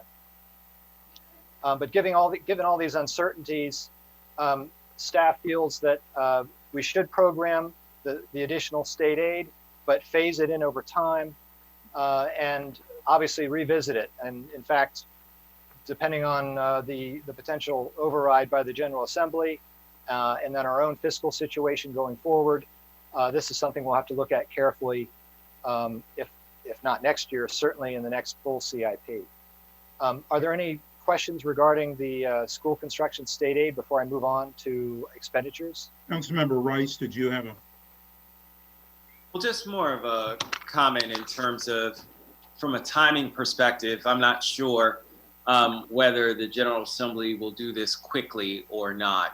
There's a lot of questions that are still out there about how this override might take place, especially in light of what's happening with COVID. I mean, we right now are basically 6 months out from another General Assembly session. And so from what I've heard, I don't know, Councilmember Hucker may have heard something different. So I'd love to hear his thoughts on this as well. But when I last reached out to some of our state delegation and asked them about the prospects of coming back for a special session sometime soon, I heard that that wasn't on the table. Now today, the impetus may make that more of a reality. And so, you know, hopefully maybe that's something that will happen. So we just need to be cautious, certainly. But I do feel at some point, the General Assembly will definitely come back and override this veto. Now, even more so with the conversation that we had this morning, some of the methodology that's in place regarding Kerwin and what happens there, and of course I reference it because it's tied directly to the Build to Learn Act, HB1, are that, you know, this new way of looking at how we teach our children, a lot of one-on-one supports, mental health components, all kinds of things that we just talked about this morning in the context of the MTPS operating budget are all encapsulated in the Kerwin Commission recommendations. So from that perspective, I really think they kind of go hand in hand with what we have is this new iteration of what we see happening with education. So just wanted to just put that out there, that there may be some movement now because of the veto, and maybe they were waiting for that to kind of give them the impetus to come back for a special session. I don't know if Councilmember Hucker wanted to say anything about it as well. I don't have a lot to add. I think that's all right. I mean, he is allowing the Build to Learn Act to become law without a signature. So that's encouraging. They both draw upon the casinos for revenue, but I think it'll take a little time to sort through the meaning of all the announcements today. But you know, certainly the veto blueprint is disappointing, but I got to believe we're going to get there. Certainly, at least on the school construction. And on the, I don't disagree with anything Keith said about the prevailing wage. There are plenty of studies on both sides. You know, in my view, that the school system should always be designing projects in ways that maximize their eligibility for state aid. The state, the school system is the primary responsibility is the state. And it was created by the state, and it's in the Constitution. And if they're designing projects that, which they have been for years, that leave money on the table in Annapolis and then come to us for funding, that's not the right way they ought to be doing it. So I think this is really healthy. They should have always been going along with the prevailing wage law. We do with county construction now, and we should always be seeing them as the first source of revenue and the county only as the backup. Thank you. Mary Beck, please. Yes, just very quickly, I think that we've spoken with a number of you council members about maximizing the state aid. I think we may need to look at changes in the law, changes in how we do things. We've already started that conversation, but a lot of our state aid projections assumed much higher match percentages from the state, 30%, 40+%, compared to the 20 to 25% we're getting now. So more work to do on this, and we'll probably need your help in lobbying for some of those changes. Okay, thank you.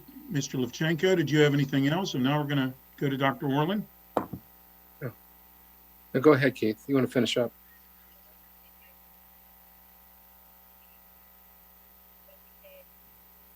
Keith, are you there?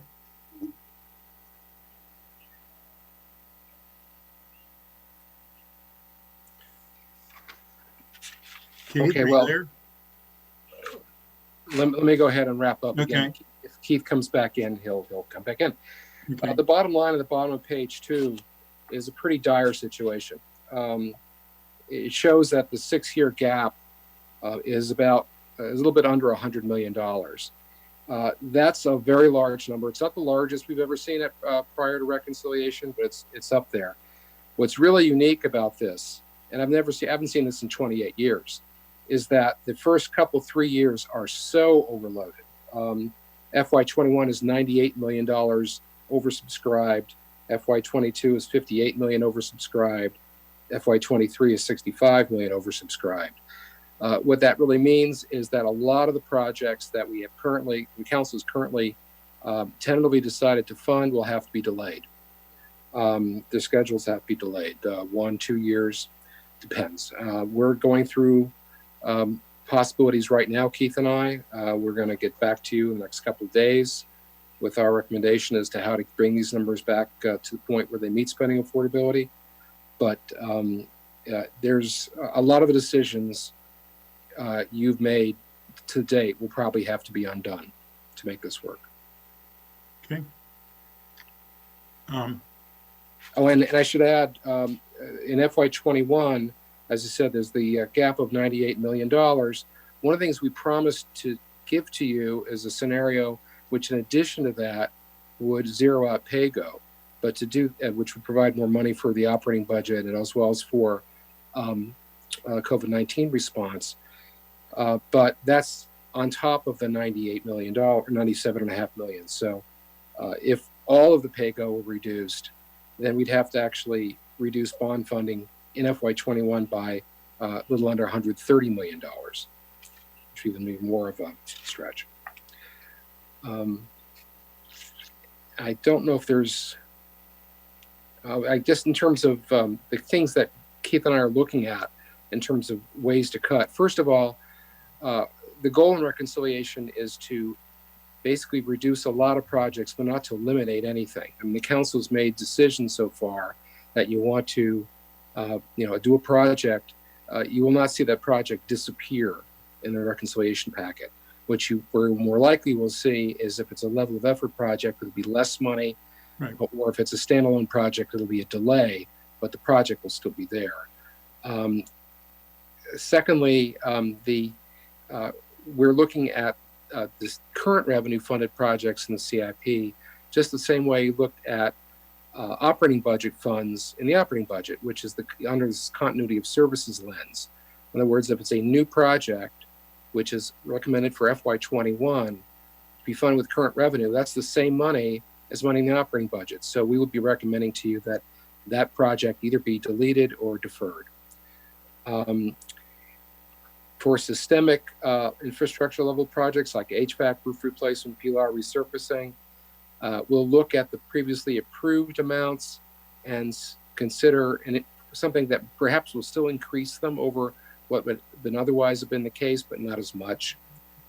And we'll also be looking at new projects as more likely to be deferred and or reduced compared to existing projects. What I mean by that is if it's already in the CIP, council's made a commitment to fund them.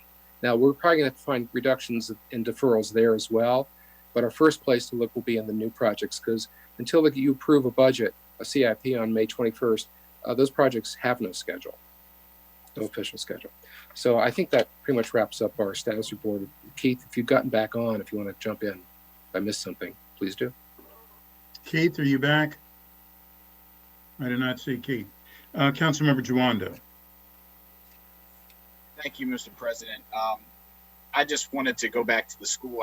Obviously, I'm sure some of us are finding out or just found out about the governor's action to veto the landmark Kerwin legislation. I'm extremely disappointed about that.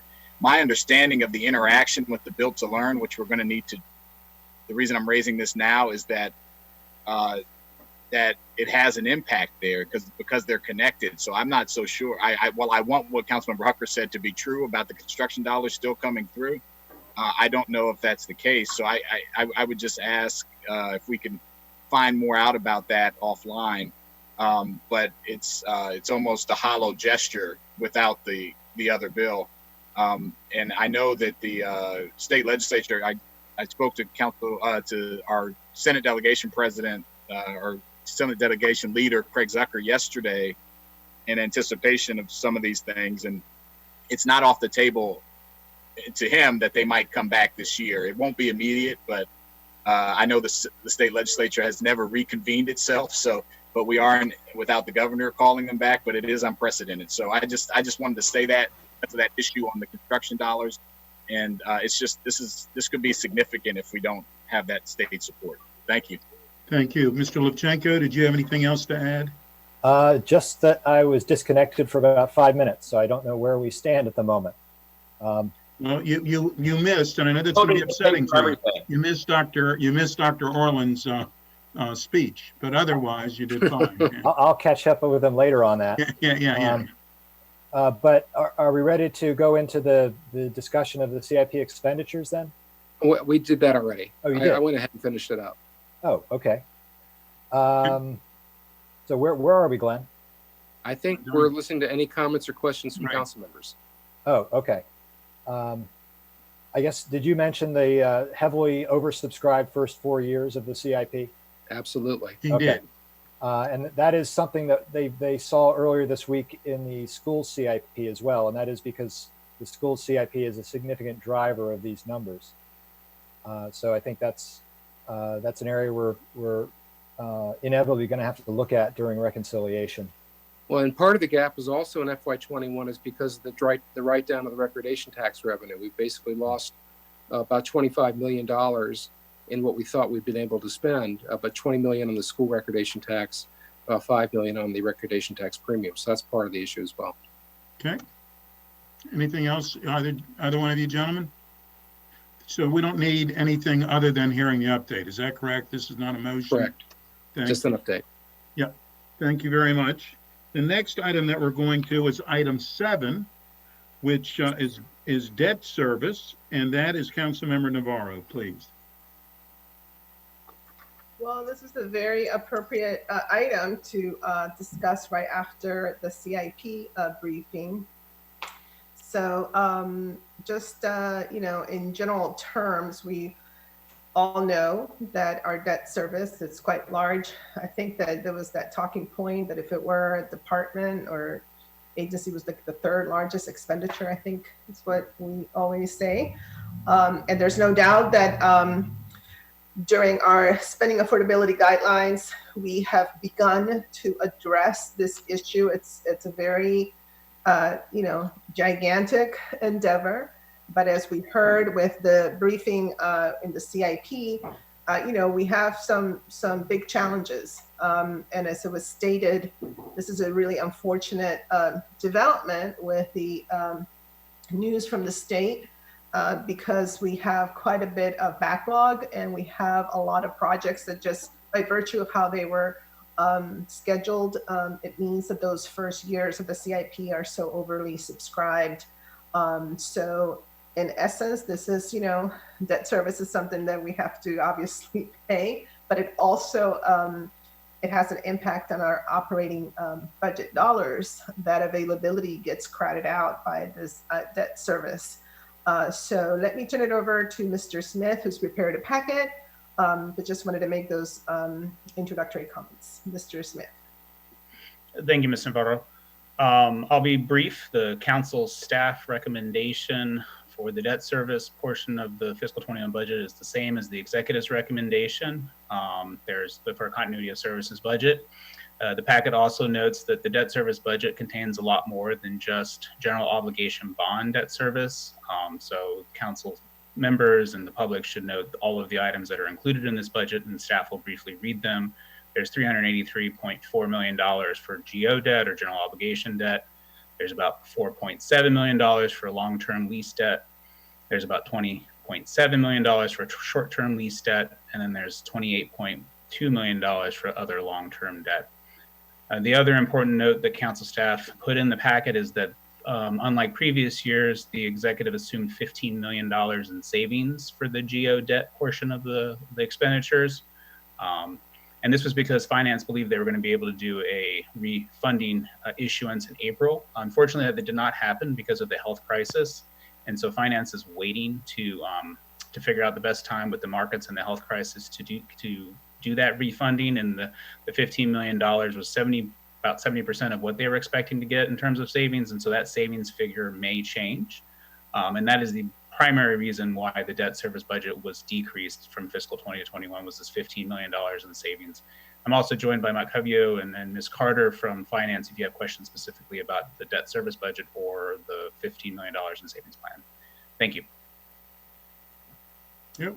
Thank you, Mr. Smith. Mr. Covio, anything you'd like to add? Sure. Yeah. Actually, as Jean said, we started this process of doing this very large refunding of GO debt in February and March, when times were very different than they are now. In late March, the municipal debt markets cratered, and there were a couple of weeks where very few debt offerings were available out there. To a large extent, actually, the non-taxable, which is what our GO is generally, market is back. The taxable side, of course, is not back yet. And the TCJA, the Tax Cuts and Jobs Act that the federal government passed at the end of 2017, made it so that advance refundings, where you look for savings, future savings in your current debt load by essentially refunding it or taking out a new loan to get your debt service down, if you will. It's no longer available for non-taxable obligations. So advance refundings can only be done on a taxable basis, and the taxable part of the market has not rebounded as quickly as the non-taxable part of the market. And so we're still working with our financial advisors and bond counsel to get to the point where we can still do this before the end of fiscal year 20. We're still confident that we'll actually have a good sale, a good refunding sale before the end of the fiscal year. And we've pivoted towards looking at other ways of other sales in order to take advantage of the fact that the non-taxable market is back and is just as healthy as it was, or almost just as healthy as it was when we started doing this. So we might actually do a GO sale a little bit several months earlier than normal in order to take advantage of the great rate setter that Anne Arundel County just got a couple weeks ago and Howard County just got recently also. Thank you, Mr. Covio. Sure. I guess before I turn it over to Council President, would like to just move our staff recommendation. And moved by Councilmember Navarro. Is there a second? It's been seconded by Councilmember Reamer. Councilmember Friedson, did you have anything on this topic? No, I'll wait for the next topic. Thank you. Okay. Councilmember Albernaz. Thank you, Mr. President. Just a comment. I know that one of the reasons why there was such an aggressive move to build was because how inexpensive it was to build. And so the previous county executive and the previous councils, I think wisely moved us in a direction to be able to fit more into the program because those costs went down. I would not be surprised if that happened again as we look through the economy and the recession. So potentially a silver lining in the costs of these projects and the debt service incurred. So something to keep an eye on. Thank you. Council Vice President Hucker. Just briefly, Mr. President, on the previous matter, HB1 is contingent on Blueprint, and so as long as Blueprint until it becomes law, HB1 isn't in effect. But HB1 doesn't take effect until 2022 anyway, so it's essentially held in abeyance for now. Whenever they return to do overrides, presumably in January, but possibly in the fall, then HB1 goes into effect, and we should get the money beginning in 2022. The other relevant good news that affects our budget is the WIN repayment bill becomes law without a signature. So that's real money. We're certainly grateful to Delegate Corman for his leadership on that. Thank you. Absolutely. Okay. It's been moved and seconded that by Councilmember Navarro, seconded by Councilmember Reamer. All those in favor, please raise your hand, and that carries unanimously. The next item is Councilmember Navarro, and it's the property tax options. Thank you, Mr. President. So Mr. Smith has prepared also this packet for us. The only thing I am going to ask him to do is to flip the order in the packet so we can take the amount of total real property tax revenues to levy in FY21 and the weighted average real property tax rate for FY21 first, and then we can take the amount of the income tax offset credit ITOC for FY21 second. Mr. Smith, I'll turn it over to you. Very good, thank you. So each year the council has a packet, and in usual years the GO committee would review this and make a recommendation to the full council for all of these items. As council staff notes in the packet, a decision about any of the two, setting the real property tax revenues for next year as well as the income tax offset credit, would ultimately determine the weighted property tax rate. So really in the end the council only has to make two decisions today. And per Ms. Navarro's request, I'll move on to the levies that the council wants to set for fiscal 21 in terms of the real property tax revenues. So the two notes about this is that the county executive's recommended budget included an increase in the tax rate due to the income tax offset credit. We'll talk more about that momentarily, and also a 3.18 cent supplementary MCPS tax rate. And so both of those ultimately have a 4.87 cent increase to the tax rate. And the main decision that the county council reviews at this time with levying real property tax real property tax revenues is whether to exceed the charter limit or not. And the charter limit is defined in section 305 of the county charter as the previous year's real property tax revenues multiplied by the rate of the consumer price index percentage increase. And that's kind of the toggle that the council really sits on when it comes to setting real property tax revenues, is whether to set them at that charter limit or to exceed that charter limit. As noted in the packet, several council members already spoken regarding the charter limit issue. And so that's kind of where we're at today for the council, is to determine whether they're going to levy property tax revenues at the charter limit or above the charter limit as proposed by the county executive. I'll turn it back over to Mr. Navarro. Thank you, Mr. Smith. Let me just say that, of course, I think supermajority of the council had already expressed their desire to stay at the charter limit. It's something that I think we've been, on record. This is obviously the moment to make that decision. So I just want to go ahead and move that the council, make a decision to stay at the charter limit for that item. And it was seconded by Councilmember Friedson. Let me see if I have any speakers here. Councilmember Juanda, you want to speak on ITOC, right? Correct. I mean, but I do have a question on this, Okay. just for Mr. Smith, if I make sure. Right. So what we're doing is that first we're going to take a vote on the charter limit in terms of the property tax, and then we'll move on to the ITOC. That's the second item. Right, but my question was in relation, if we vote on this motion, does it have an impact on the next discussion and limit our action there, Mr. Smith? No, it does not. Okay. The toggle, okay. That's all I wanted to ask. So I'll wait then, Mr. President. Thank you. It's been moved by Councilmember Navarro, seconded by Councilmember Reamer. Seconded by Councilmember Friedson. All those in favor, please raise your hand. And that carries unanimously. Next, Councilmember Navarro. Yes. Okay. So now let's move on, Mr. Smith, to the next item. Sure. And as I stated at the beginning, really the next item is the income tax offset credit, because once the council makes a decision about that, the weighted average property tax rate based on your previous decision can be easily computed. So the income tax offset credit is a flat rate that is provided to owner-occupied units in the county. Council staff provides a table showing the value of that credit and what it's been at since fiscal year 2000 to fiscal year 2020. It's been set at $692 per property since about fiscal 11.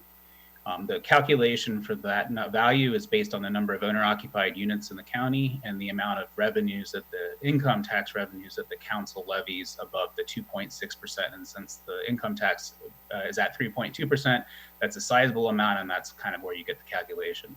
And as staff points out, the maximum that the ITOC could be in fiscal 21 is about $1,307. The executive has recommended an $800 income tax offset credit for fiscal 21. As council staff notes, the council did receive during the public hearing on April 21st several commenters supporting for that ITOC rate. Council staff also provides comparisons of how that ITOC rate impacts various homeowners in the county. One of the complications with setting the revenues at the charter limit and adjusting the income tax offset credit is that by increasing the income tax offset credit, there's a modest increase to the tax rate. And so it's important to note that as the value of the home goes up because of that increase in the tax rate, the value of the ITOC increase decreases. And so on page 3, there's a table showing how that has changed from values of 250,000, 500,000, 750,000, $1 million homes. Council staff estimates that the break-even point where the income tax offset credit of $108 increase from proposed by the executive and the increase in tax rate where they break even is about a $790,000 home this year or for fiscal 21. But before I turn it back over, on page 3, there's also just some items that council staff mentions for the council to consider as you weigh the decision of whether to set the rate at 800 ITOC or a different rate. And ultimately, I should point out the council considered at whatever rate it wants up to about $1,307. And so the ITOC, like all tax credits, shifts some of the county's property tax burden from eligible properties to non-eligible properties, and this is true for all tax credits in the county. As I just stated, as the eligible property value increases, the overall benefit of the increase in the ITOC decreases based on the executive's recommendation. But ultimately, the change in property assessments, which property gets each year, drives the changes in the tax burden for that particular home or that particular property. So the assessments have the largest sway or shift for property taxes for an individual property than any other individual decision that the council will make. And with that, I'll turn it back over to Mr. Navarro to have the council deliberate on. If I could just interrupt for one second. It's been pointed out to me that Council Vice President Hucker was not in the picture. He was in the room, I believe, but not in the picture on the last vote. So Council Vice President, did you want to vote on that issue? I would love the opportunity to. I apologize for stepping away to talk to I got a call from our police commander. Can you tell me what the motion was? It was moved by Councilmember Navarro, seconded by Councilmember Friedson, that we approve the tax rate. And it passed unanimously. It did pass unanimously by those present. I would like to join my colleagues. So it's now still unanimous by those present. Okay. Thank you very much. Councilmember Navarro, excuse me for the interruption. Thank you, Mr. President. So I think it's important to keep the ITOC at 692. I think that we just stated our intent to fund the budget at the charter limit. Rejecting that now it's not the appropriate time for a tax increase. While the $800 ITOC benefits some properties in the county, it raises the tax rate for all ratepayers. Like our discussion about the charter limit, I believe that now is not an appropriate time to raise tax rates, period. And we should keep the ITOC at 692, which would lower the proposed tax rate for all property owners in FY21. So I would like to move that we adopt a 692 amount for the ITOC. Second. It's been moved by Councilmember Navarro and seconded by Councilmember Friedson. We're going to go through the list. Councilmember Friedson is the first speaker. Thank you, Council President. Thank you to the Government Operations Chair for the motion, which I am happy to second. I agree. We've talked a lot about a continuity of services budget, and this to me is continuity for residents to keep the tax rates as they currently are, and in continuity with the decision that we just made, as Councilmember Navarro noted, on keeping rates the same for residents, that now is a time for fiscal prudence and for certainty at a time for residents when things are deeply uncertain. And this would provide some modest level of certainty and consistency for residents. I think that it is really important to note, as has been highlighted both by staff and in the packet, I thank Mr. Smith for that, and with the government operations chair, that this change that has been proposed would generate $1.8 million in revenue. And that revenue would come from residents at a time when our residents and businesses can least afford it amid a global pandemic and a broad economic crisis, the scope and magnitude of which we don't yet even know, and perhaps we've never in our lifetimes even seen. I think it's important also to note that this shifts the tax burden on a number of different groups of residents that really cannot afford it. Our longtime residents of the county, many of whom are older adults who are particularly vulnerable during this global health pandemic, and we don't know when that challenge is going to end, not just economic, but beyond the economics, the public health challenges for those particular residents. It is a significant burden on retailers who have been hit particularly hard, and that this council has stepped up to try to help in every way that we possibly can, because most retailers rely on triple net leases, and so they actually pay the property tax on the commercial property that they are on. And it also burdens renters, which this council has stepped up in numerous capacities to try to help and support, and discussion that we had earlier today about the particular challenges that renters are facing right now, because this property tax credit offset only helps those who are homeowners. It does not help those who are not owner occupied, and therefore renters pay this additional tax and are burdened by this additional tax. And so while there is an interest to do this in order to provide some level of tilting of the scales for progressivity, the challenge is that it burdens on some who can afford it the least, and some of the groups who are most impacted by this pandemic. I think that keeping the rate as we did last year at $692 maintains continuity at a time when we are desperately trying to provide some level of stability at a deeply uncertain and anxious time. And I think that a fragile economy like we have seen right now needs a statement of consistency from government, and this would be one very modest but important statement that we could do in keeping with all of the other critical decisions that we have made throughout this budget process. Thank you very much. Councilmember Juanda. Thank you, Mr. President. You know, this is, I will be not supporting this motion, which is probably not a surprise to my colleagues. This is the broadest base tax credit. Again, this is not, it is not right to say that this is a tax increase. This is a tax credit. And it's the biggest, and everyone gets it. Everyone who's a homeowner gets it. And like tax credits, and because of the way our charter limit works and how taxes work for our county, any tax credit means that you, as was stated by council staff, by Mr. Smith, any tax credit means you're going to artificially raise the tax rate to create room for the credit.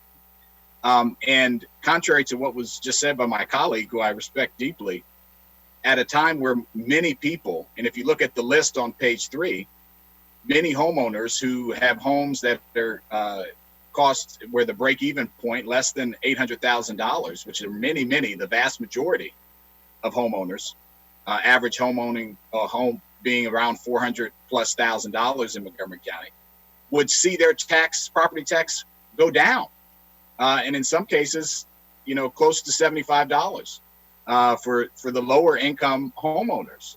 And while other tax credits are based on percentages, so they rise and fall with the value of the home, I'm not saying that I'm not against those in any way. The ITOC's different. It's a fixed number, and it applies equally to all property taxes. So no matter how much your home costs, you're getting the $692 property tax.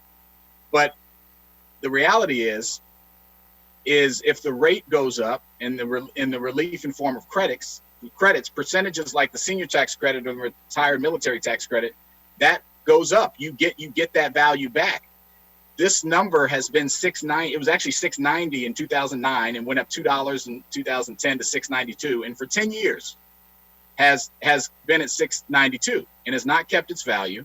And at a time when not only renters, and everyone knows how much I support our renters, but we have many homeowners who have not paid their mortgage for April and now May, who need relief. And so I think the exact opposite is true. This is a way to, in a progressive way, help people who need help, the vast majority of homeowners who are struggling right now. And because it's such a broad-based tax credit, the impact for the folks who might see their property tax rate bill go up slightly, you see for $1 million home, you're talking about what is it here? For $1 million home, a $28 increase. And so, you know, these are not relative to the support and the value it could create for the lower income homeowners and a large majority of our county. I think we need to do this. And we last year when we weren't in this situation, this is my final point, Mr. President, we said, oh, well, we don't need to do this because the business community and there were a ton of reasons. And now we're in a pandemic. I mean, when are we going to provide some progressive property tax relief? If not now, when? And if not for whom? Not low-income homeowners who are struggling to pay their mortgage. So this, not to mention, we're going to have to find, if this motion passes, another almost $2 million to take out of the budget, because again, this broad-based tax credit, the way it works with our charter limit, would create a very modest amount of income. So I would urge us to reconsider. As was mentioned by council staff, we could go up to over $1,000 and still would be within the charter limit. So this is not a tax increase, it's a tax credit, like any other tax credit that shifts the burden, but this one will help hundreds of thousands of homeowners, unlike most tax credits. I yield back, Mr. President.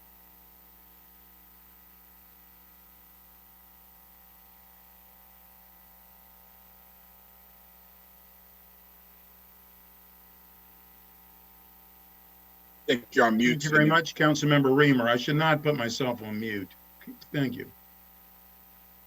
Well, I have to say I've been trying to adjust this credit for a long time. And as Councilmember Jawanda said, there has been a reason year after year why it wasn't the right year. And I've kind of run out of patience on that. You know, I think that this adjustment provides property tax relief to, I think, most homeowners. That's the bottom line. Is there a very marginal change for property owners above the rate, above the, you know, the higher end, which includes commercial? Yeah. So that's not, you know, it's not ideal, but I think that people are going to also be reassessing.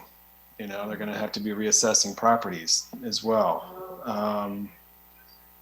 So I don't know. It's a tough one. You know, I think we've got. Gene, can you just talk to us about the impact on different kinds of properties? Sure. So for owner-occupied units that would receive the ITOC, or the income tax offset credit, I provided some of that computation on page 3. And again, as the value of the property increases, the value of the increase in the ITOC decreases. Once you get to $790,000 as the value of a home, every property value above that would see an increase, slight increase, marginal increase in the net taxes they would pay next year at an $800 ITOC. For any property that is not owner-occupied and not eligible for this, they would pay, instead of a 0.9810 tax rate, they would pay a 0.99460, 46 per $100 tax rate. So it would be a flat tax rate increase on all of those. I don't have the numbers in front of me because I didn't calculate that, but it would, since they would receive no benefit, you could take my numbers on page 3. A tenth of a penny I subtract $108 from all of those and get a new total. So, yes. Give me a few minutes and I can come up with some numbers for you if that would be really helpful. But every property that does not receive this tax credit would see a slight tax rate increase on their total taxes for next year. But I don't have numbers in front of me to give you for right now. But that rate increase is about 1/10 of a penny, I think. That's correct. So, you know, that's real. I mean, that's not nothing. On the other hand, it is also property tax relief for every property owner under 700. What's the number? 790,000. Correct. And the median sales price is $450,000 for fiscal 21. Right. So, you know, not an easy choice, but I'm inclined to not support the motion. Thank you very much. Councilmember Albornoz. Thank you, Mr. President. So, Mr. Smith sent chills down my spine because our assessment went up pretty significantly on our house this year. So we're feeling that in our mortgage payments. But and obviously, for context, we're not talking about a lot of money here, you know, relative to the overall budget and what the increases are. But I do think the symbolism is important. And while I understand that it's not a direct line between you know, it could be interpreted as not a tax rate hike, but for, you know, an important percentage of our population, it will potentially present an increase. And there are a lot of people in our county who purchased their homes decades ago, and that by virtue of them having paid their taxes for so many years and been incredible county residents, have seen their property values increase pretty significantly, and you know, over the threshold, but are by no means, you know, wealthy, and who are seeing their 401ks be ransacked right now, and so any sort of increase is difficult. And so I think it's important, from my perspective, to maintain some level of consistency, and there have been some strong arguments made. But I am going to support the motion because I do think that level of consistency now is important, and that, you know, we have that level of predictability for county residents who really need to count on every penny right now through this crisis.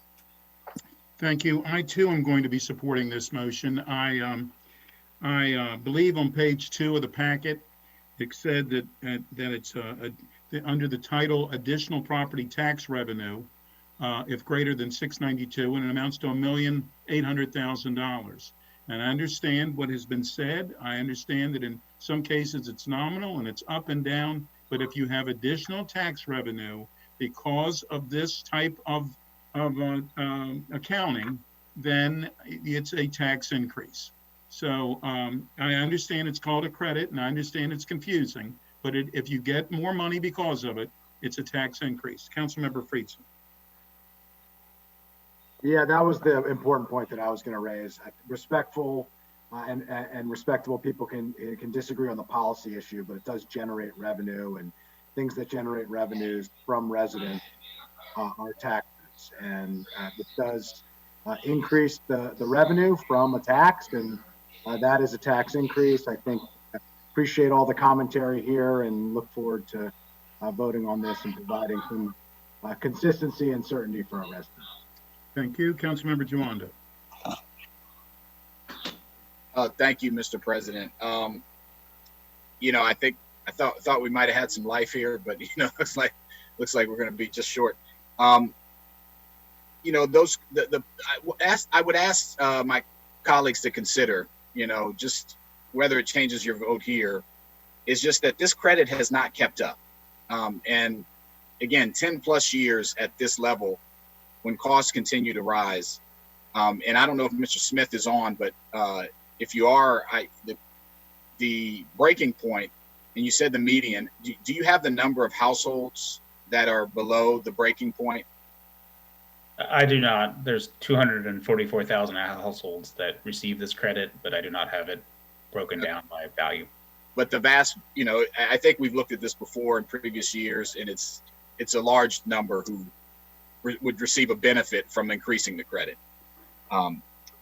You know, if you think about the senior tax credit, you know, and those automatic breaks, that means lower income folks. What this means too, when you don't raise it, is that it shifts burden to lower income folks. I mean, it's not as useful, and we have to acknowledge that. If we don't want to raise $1 million homes by, you know, $20, that's fine, but that burden is staying with the people who need relief, and we just have to acknowledge that. So I appreciate it, and I yield back. Thank you. Councilmember Glass. Thank you very much, Mr. President. I appreciate the conversation. I certainly think that we have room to make our policies more fair for everybody. I do. And I know that next week we're going to have a very robust conversation about property values and how they are determined and the rates at which people pay, homeowners pay. That will be another very robust conversation, and one that we need to have. But the way I view this particular issue right now is that throughout this entire budget conversation, we've been talking about a same services budget, and we've been working very hard to ensure a same services budget. And part of the same services budget for me is the same services, same tax policy as well.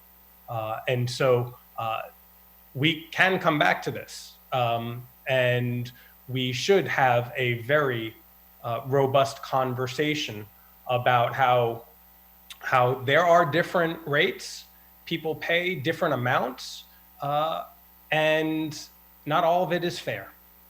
That's the simple truth. When you look at the numbers, they don't lie. But I don't think this is the time right now, because we're having continuity of service. And I think continuity of service means continuity of tax rate as well. So I look forward to a robust conversation next week and talking about ways to make our overall policies more fair and just for the very diverse, socioeconomically diverse residents that live here in Montgomery County. Thank you, Mr. President. Thank you. Councilmember Rice. Thank you very much. I'm going to be very quick, and I really feel for Councilmember Reamer. Been here for 10 years, and I know this has been an argument that you've put forth in better times, and we didn't do it then, which is kind of my argument. Look, if we didn't do it then when we had better times, now is not the time to do this. It just really isn't. And we can argue about what the policy means, whether or not it's as progressive as we'd like it to be. Look, we continue to do so many things that are progressive when it comes to our progressive tax structure. I mean, it's quite honestly, it's the reason why 4 of you are on this council right now. Because when we decided to go above the property charter limit, and therefore that lovely little Robin Ficker motion moved forward, that's what allowed for us to have term limits and all the other things. That was the impetus for it. So, you know, I'd put up my record of being progressive in terms of tax policy against anyone. I mean, that's what we put out there. And, you know, so we have to do the right thing when we can. I just don't think the timing is right for us to do something like this. While I think it's a great discussion for another time when we're not in the midst of a global pandemic, and we can have that argument. And like I said, I feel for Councilmember Reamer, because we've had that argument in those kind of times, and it was very close then. So it's something where I think for my colleagues who are going to be on here, it'll be a very interesting discussion that you guys are going to have in the future, I'm sure. Thank you, Mr. President. Thank you. It has been moved by Councilmember Navarro and seconded by Councilmember Friedson. All those in favor, please raise your hand. And that is Councilmember Albornoz, Katz, Friedson, Navarro, Rice, and Glass. All those opposed, Councilmember Reamer, Councilmember Hucker, and Councilmember Jawando. It passes 6-3. Thank you very much. Is there any other items on this topic? No? No, Mr. President. As Council staff pointed out, the decisions, the 2 decisions Council made has now effectively kind of set where the weighted average property tax rate is. And at the bottom of page 4 are the are the different decisions that were before you and what those rates could have been and what the revenue changes are. And so council staff will incorporate these changes in the macro of the budget as we move forward. Thank you. Thank you. Next is item number 9, which is an NDA for climate change planning, and that is Vice President Hucker. Thank you, Mr. President. I was afraid you'd say that. You all remember this initiative. This was a council initiative to conduct professional climate change planning to meet the ambitious goals we set for ourselves after we declared a climate emergency. I'm glad Ms. Hochberg, our climate czarina, has joined us, and that is your official Twitter title, right? I'm not making that. Nobody thinks I'm maligning you. We all know how the federal government is actually, driving climate progress backwards recently, and I know we're all still committed to the goals that we set before the COVID emergency. And the good news is that the budget that includes $400,000 for the Climate Action Resilience Plan now is under contract. So Mr. Levchenko has prepared a terrific packet on this, and Ms. Hochberg is here, so I'll turn it over to them to elaborate. Yeah, just to clarify on the budget, last year, the first year of the NDA, it was set at $400,000 to be primarily used for the consultant services that Vice President Hucker mentioned. Those services are under contract now, but there's a lot of work continuing into FY21, and there'll be a lot more analytical work and perhaps more consultant work. I can let Ms. Hochberg speak to the use of the dollars. I'll just indicate they're the same level of dollars as approved in FY21. So from staff's perspective and the fact that it's an ongoing program and with a very large fiscal impact coming, we need all the analytical help we can get on this. So staff is comfortable assuming this as a continuity of services, if you will, going into FY21 at the $400,000. Ms. Hochberg, could you elaborate a little bit more on how you expect the dollars will be used in 21? Sure. And just to elaborate a little bit more on where we are with the climate planning process, in February, we wrapped up the work groups that consisted of 150 members of our community as well as staff, who together came up with 850 recommendations for the county, different ideas to reduce greenhouse gas emissions as well as become more resilient to a changing climate. And those recommendations are now available for public review on the county's climate planning website. We've now recently pivoted to the consultant phase of our planning process. Last week, the technical consultant team came on board, and we're looking forward to working with them to develop a strategic roadmap to reduce emissions, as well as to help the county adapt and become more resilient to a changing climate. And the draft plan will be available in the fall for public review and comment. I wanted to highlight that our plan will be centered on equity because vulnerable communities in our county are the most impacted by climate change. And so we want to focus and prioritize climate solutions that help these communities first. The fiscal year 21 climate change NDA will fund additional analysis. It will also begin to implement some of the plan recommendations. We have a very broad and deep work plan of climate actions that spans multiple departments and goes beyond the $400,000 that is in the climate change NDA. But within the funds that are within the climate NDA, we have proposals for projects in 5 areas, including buildings, clean energy, financing, public engagement, and transportation. Again, it's a combination of technical analysis as well as project implementation, and I can go into more details if there is time. Okay. Mr. Vice President, did you have anything else? Or? No, I move the staff recommendation. Okay, and it's been moved by Councilmember Hucker, seconded by Councilmember Reamer. Councilmember Friedson, did you have a comment? Yeah, just I'm just trying to understand. I was under the impression last year when we funded this that we were going to hire a consultant very quickly, and the consultant was going to help us navigate what the best approach to our climate goals would be and prioritize based on the best impact on our climate reduction goals for the funding that we had. It appears that that didn't happen, at least as I had understood it.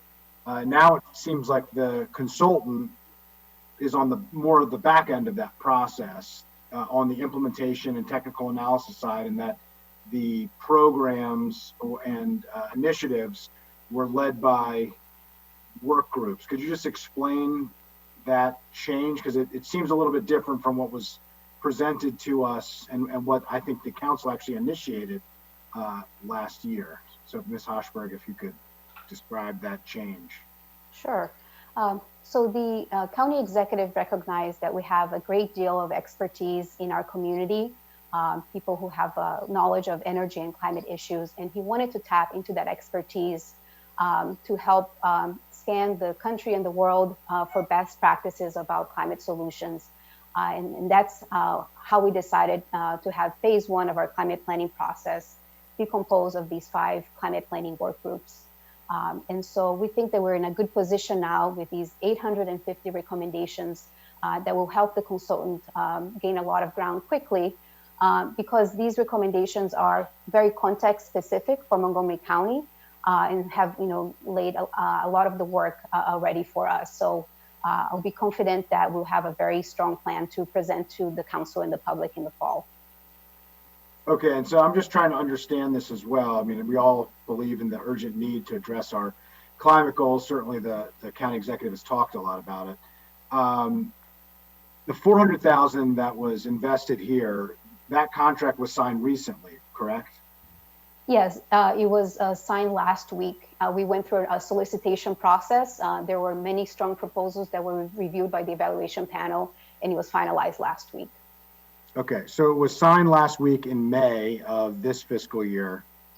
$0 then have been spent out of the $400,000 that we've already appropriated for these purposes for an urgent existential threat that has been discussed repeatedly. This new $400,000 for fiscal year 21, is that because the $400,000 on the contract that's already been signed isn't adequate to fulfill the full scope of that contract? I'm just trying to understand how we get to 800,000. The fiscal year 20 funds for the climate change NDA were more than sufficient to cover the consultant contract. In fact, they came in under budget, and we were also able to leverage some federal grants towards this purpose. The fiscal year 21 tranche of $400,000 goes towards a plan implementation as well as additional technical analysis, because this work, it's not one and done. We're going to be working at this for the next 15 plus years. And although we'll have a plan in place, there's always additional questions and issues that need to be explored. So we're using the same NDA that we used for the consultant that changed in scope for the implementation of the consultant's recommendation. And now the consultant is really doing technical analysis and implementation of the work groups that were created. I'm just trying to follow. I mean, there's a pretty interesting journey here. So I'm glad you find it interesting. So the fiscal year 21 climate change funds will not necessarily go to the same contractor that is on board. It may be used by a different set of contractors. It may be used internally by different departments as they move different projects towards implementation. Based on this seems very open-ended. The funding already for this was not spent very quickly and was spent in a slightly different manner in which I was under the impression, and maybe other council members knew more than I did when we voted on last year. But I would prefer and move that we appropriate the money, but require that before it is spent, that the executive branch come back to the council and let us know how it is going to be spent, because it seems like it could be for a contractor, it could be for planning, it could be for implementation. It could be for a number of different areas. And it seems to me that we should be appropriating funding for specific purposes. And I'd be much more comfortable if other colleagues agreed if we allow the money to be in the budget so that we can move forward with our urgent climate needs, but that we have some understanding and some level of accountability and transparency for exactly how the money is intended to be spent.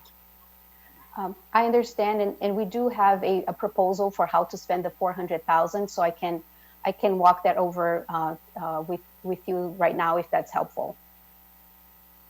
That should have been received as part of the request. I'm not quite sure why. I mean, unless I'm the only person on the council who hasn't seen that proposal. Has staff reviewed that proposal? No, staff has not gotten this proposal.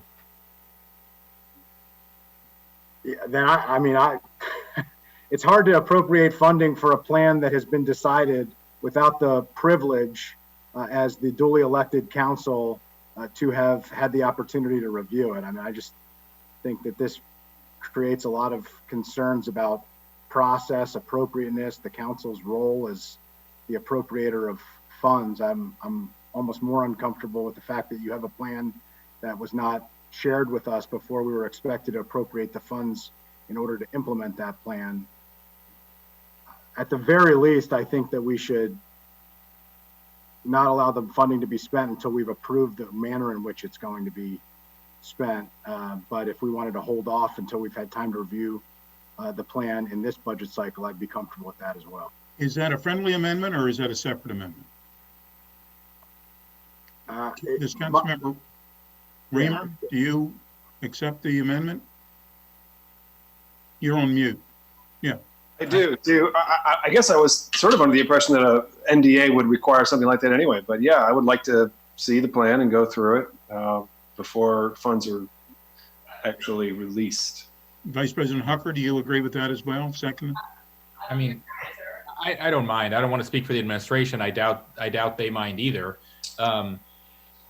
You know, I think this is fine. I think we're trying to do something very ambitious in a short amount of time with a relatively small amount of money. And the council will remember and should take pride in the fact that the county executive didn't originally include these funds in its budget last year and that we added them in. We are incredibly fortunate in Montgomery County to have a depth of understanding and experience and the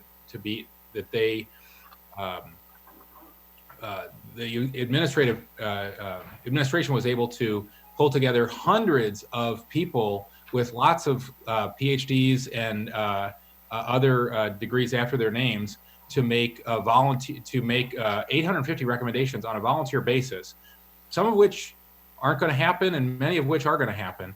That's an incredible and incredibly valuable free consulting service that we had, and it's very hard to organize that and to pull that together. And once you have 850 recommendations, sorting through that and deciding how to prioritize them, you know, is obviously it requires professional guidance. So I think we're doing the right thing. I am not sort of suspicious about how we got the process has obviously changed a little bit, and I think that's fine. It took hundreds of years to build the county that we have, and its current carbon footprint. It's going to take a little while to scale it back by the ambitious goals that we set. But I think this is fine, and I think we should pass it and ask the administration to come, you know, to us with a plan as they're spending the money. I think it's fine. I think Mr. Drummer is going to have to clarify the motion for me. Mr. Drummer? Yeah, thank you. I just wanted to say real quickly is if you appropriate the money, you can't condition the appropriation on them coming back to you for approval to spend it. You either appropriate it or not. You can put conditions on how it has to be spent, but you can't require a second approval. Right. It's either appropriated or not. Mr. President. Or you could simply not approve it, you know, and then make them come back for a supplemental later, you know, something like that. But you can't. This is the sort of thing. Could I get a point of clarification? I mean, last year there were a number of issues, including renters assistance and other areas where the council felt very strongly that the fund should be appropriated in the budget, but felt like we didn't have a specific plan that we were comfortable with in order to expend the funds. And so we required them to come back with a specific plan in order to expend those funds. You can require them to come back with a plan and a report and explain how they're going to do it, but it's not, you can't like unappropriate the money. Right. You can't disappropriate it.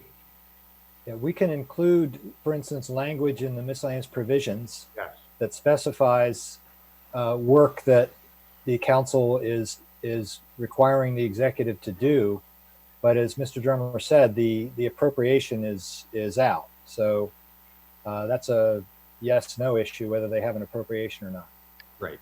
Mr. President, this is the sort of thing we do all the time. Can we, I continue to move this staff recommendation. I'm sure, I mean, we all share these goals. Ms. Hochberg, will you agree to come back to us with a plan for how you're going to spend the money? Yes, absolutely. There you go. Okay.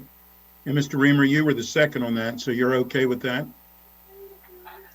Well, I would require the first to withdraw his friendly amendment, I think, which I'm okay with. I mean, I don't think we want to belabor moving forward on a program. Too late. But, or delay, I think is the word I mean to say. But I do want to have input into that program. And I want to say I'm actually, the reason I don't want to delay, it's taking way too long. This whole initiative is taking too long. We had to fight the administration to actually get them to hire consultants. They've involved way too many people. They have way too much input, and they lack a clear agenda of action. We need to get to action fast. So I'd like to see the plan so that I can try to help push towards more action quickly. That's my agenda personally, and I would appreciate the opportunity to weigh in on it rather than just be the only the administration's choice. I think the fact that this funding only exists because we put it in there is relevant. You know, the administration opposed this money in the first place, acquiesced, then it said they don't need it because they had it, then they lost it, and then we put it back. So it was quite a path to get there. Okay. Councilmember Glass.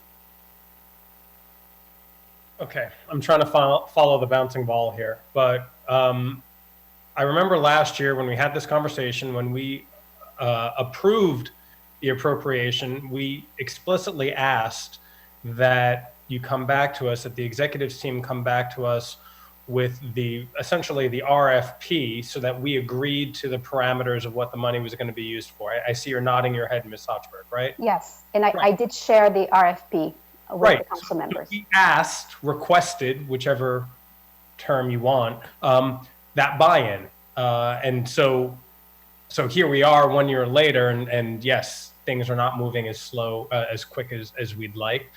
There are a lot of ideas that are very intelligent and generous residents contributed to producing.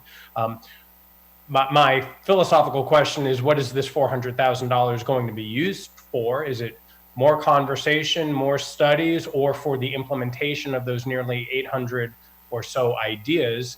But, you know, given the situation that we're in, T&E was supposed to have a conversation about this, and timing ran out because we couldn't have meetings anymore. And so we would have, and I see the chair nodding, we would have had a very good conversation about this and the hundreds of ideas out there. So I'm quite frankly not sure what this money is for then.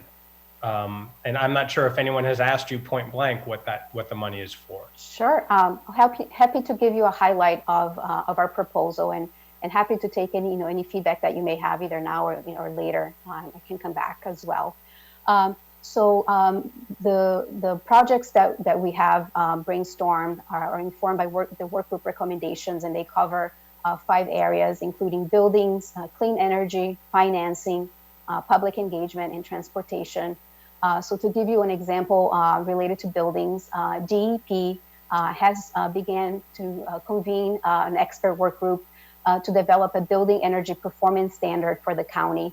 Building energy performance standard is a key tool to improve the energy performance of existing commercial and multifamily buildings in the county. And so one of the ways that we could use these funds in fiscal year 21 is to support the development of a building energy performance standard by developing data for different data types in the county. And that will help us to develop both interim and long-term building energy performance standard targets. Also, the Department of Environmental Protection currently has a building benchmarking program, and we would need to expand the software platform for that program in order to accommodate a building energy performance standard in the future. Okay. Okay. Thank you. Councilmember Rice. Thank you very much. So yeah, the frustration is that yes, in fact, we did insist that this was funded as a part of the budget, said, no, we want to have this happen. And then a plan is developed and then we don't even see it. And we're the ones who insisted to make it happen. That's frustrating.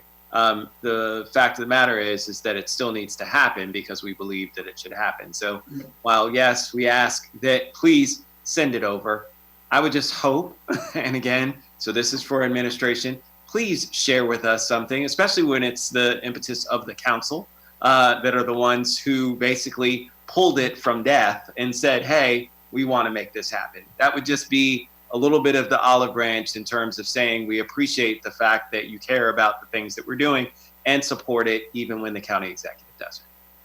Thank you. Thank you. Councilmember Jawando. Thank you, Mr. President. Ms. Hochberg, good to see you. Mr. Ortiz, I liked your previous outside spot. You too, Hans. Hans has been bouncing around as well. You know, look, I think to Councilmember Rice's point, we all worked really hard to get this into the budget last year. And so I think definitely want to see the plan. I know I've spoken to you about like, hey, how's this going? I've spoken to both of you, like, what's the latest? What's the latest? And I know it's a lot to process and a lot going on. But yeah, I'm eager to see that plan. I will support this motion. I think you know, I trust you to use the money to move things forward, and that's your purview. We need to move things forward, but more communication, not less. I can't tell you how many times over the last year that I've been asked by constituents, as I'm sure you have, and groups, hey, what's going on? It's a climate emergency. What are we doing? And I want to be able to answer that question, as I'm sure all of you all want to. And I'm glad we're getting to the point where we're looking at a concrete plan to implement some of these things. So looking forward to continuing to talk to you about that. Thank you. Thank you. Councilmember Friedson. Okay, I appreciate this discussion. I think it was really important. I think what you've heard is, I won't belabor the point as was said earlier, but we're frustrated by the delay in actually having this funding move forward. This council worked very hard last year, shares the same goals, but would like to see some more urgency on the implementation of some of the solutions. I would like to amend my friendly amendment to be monthly reports of how the spending is going to happen.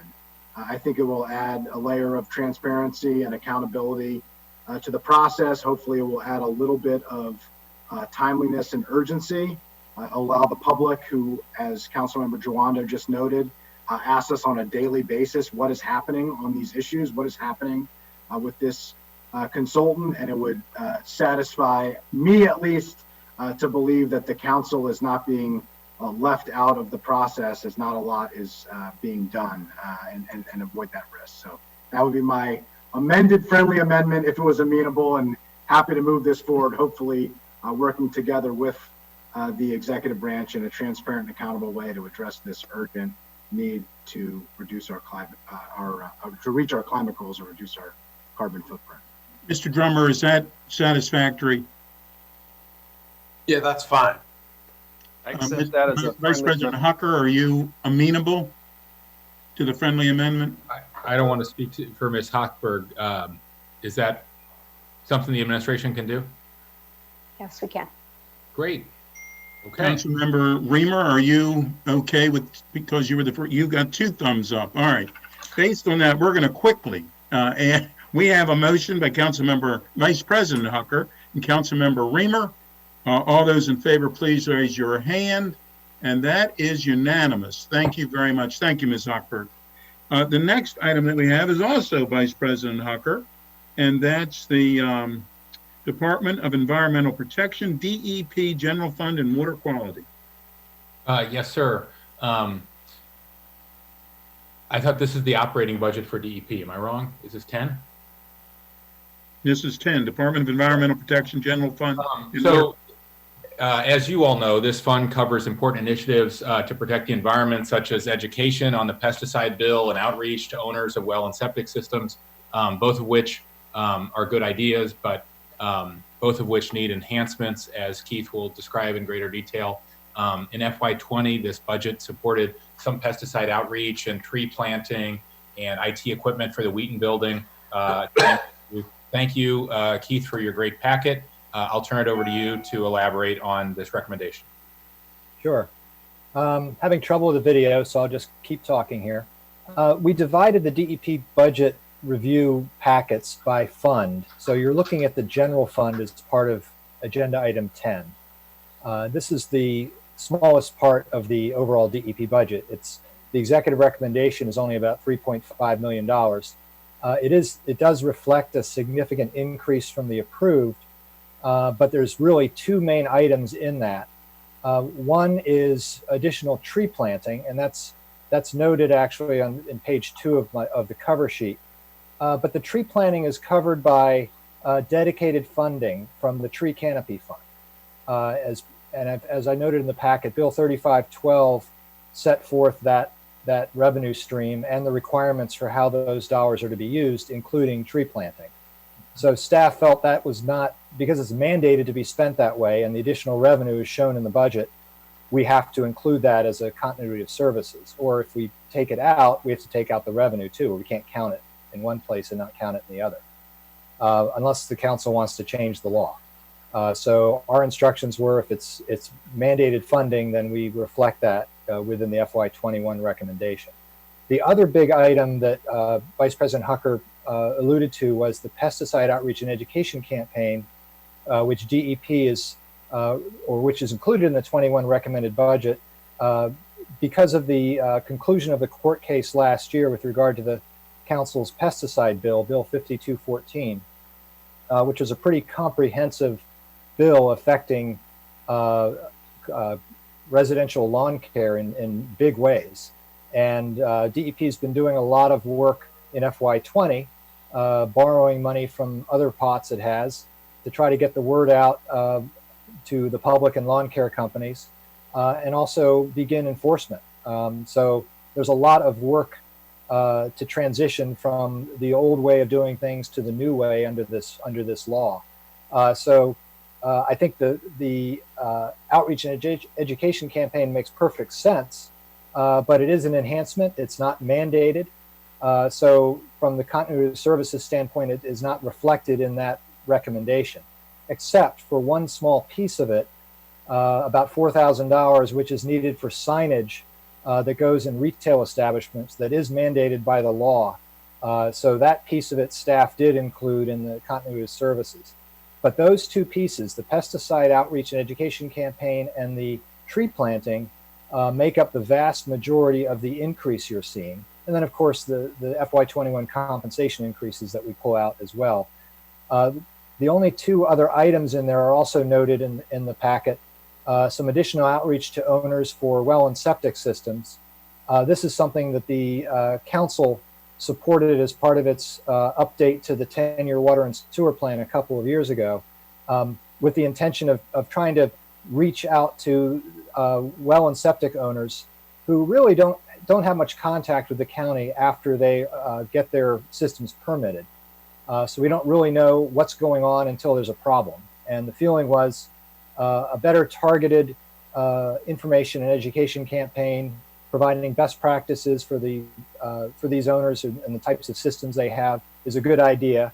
And staff does still feel that it's a good idea, but once again, it's not mandated.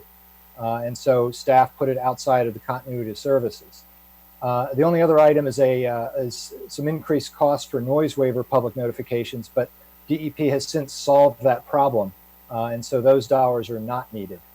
But as I'm mentioning, it's a relatively small budget, so it's a lot of continuity of staff costs from year to year, some fairly modest professional services that continue from year to year, and then these couple of big items that I mentioned that drove the recommended budget up, but which for the most part are not really in the continuity of services realm. And so that's sort of where we are with this budget. I guess I'll turn it back to Vice President Hucker for any further comment or questions. Vice President Hucker. Thank you, Mr. President. All of this group was around last year, so you know the importance of doing the modest amount of outreach envisioned in this in the executive's budget for education outreach around the pesticide law, which was held in abeyance while it was under court challenge for years.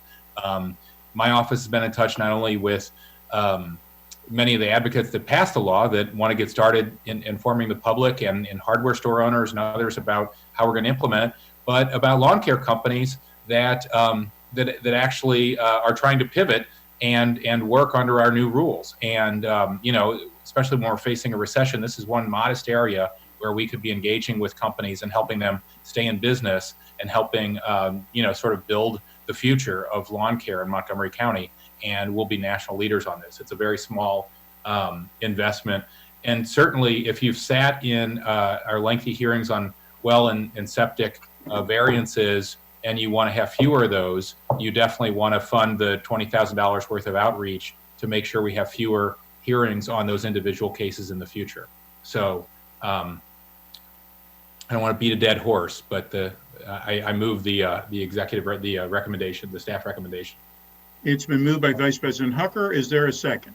Just to clarify, that the staff recommendation based on the structure this year is the continuity of services budget. So I think what Vice President Hucker was suggesting was the staff recommendation plus the pesticide outreach and the well and septic outreach. That is what you meant, right, Vice President Hucker?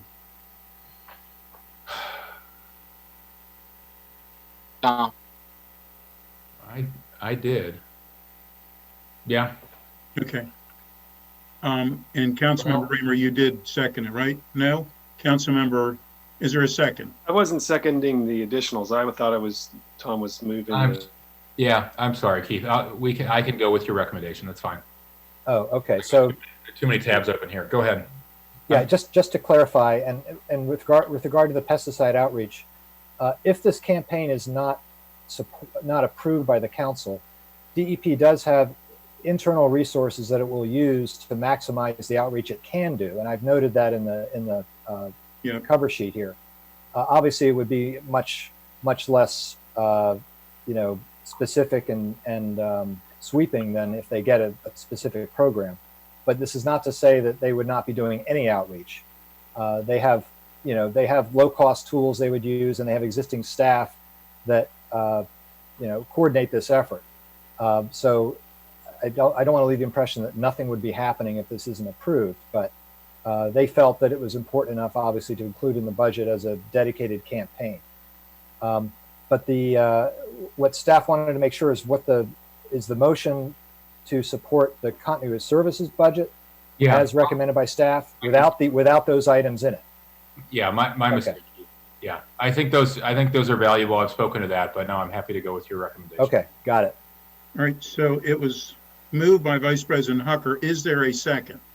It was seconded by Councilmember Rice. Okay. Can I ask a question, Mr. President? Well, you can, but Councilmember Rice was before you, and then is you. Councilmember Rice.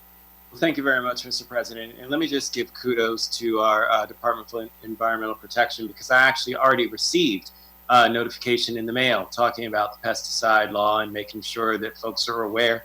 Also, as one of the members who's on well and septic, when we first purchased our home, we got some great information from the county. So it is working in terms of the outreach that's going on. So even within existing resources, I think we're doing a great job. There's no question that we can do more. We've also received, my office has received a number of calls from folks who also received that notification, who weren't sure whether it was a new law or if it was something that was existing. And so the word is getting out. And so just wanted to say that it's really good to see the work that's being done, because it is a responsibility of us to educate folks about the law.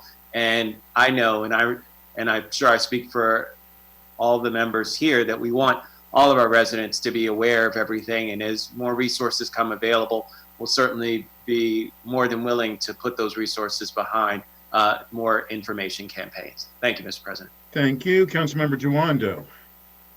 Thank you. And it was perfect. That was going to be part of my question. I also received that notice, and I'm assuming if Adam or Director Ortiz is there, that went out to everybody. And then what are the other types of things that come out of this fund, and what other activities? Or Keith can answer it, whoever's, I don't know. Actually, Director Ortiz, I believe, is participating today.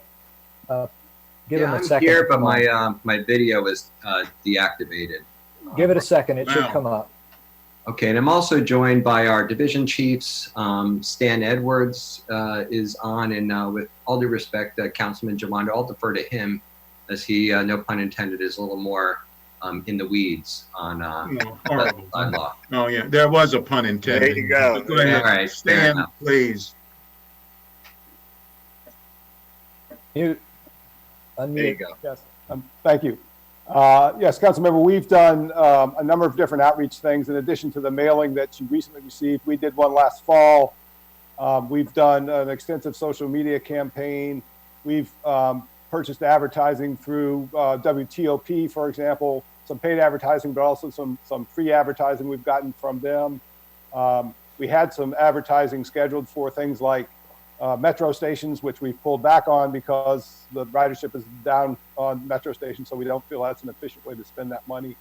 But we're using every tool we can use that we have to get the word out about the law, because it is a dramatic change in what people do.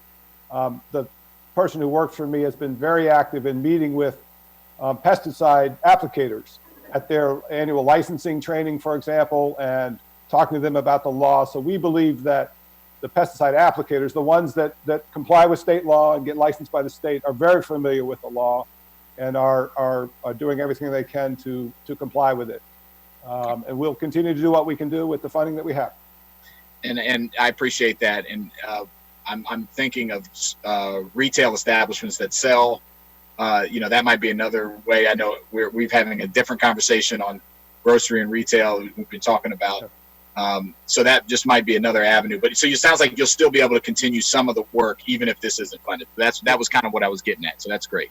Yes, and just if I could, just about the retailers, we visited every retail establishment that we know of that sell lawn pesticides in the county. We developed signage for them, gave them a whole suite of options of signage, and worked with them on how to post them. Now, retail is a difficult thing because they move inventory and personnel come in and out, but we will continue to stay on that because that is an important avenue, particularly because the pesticides can still be sold. Right. Thank you very much. Thank you. Councilmember Albornoz.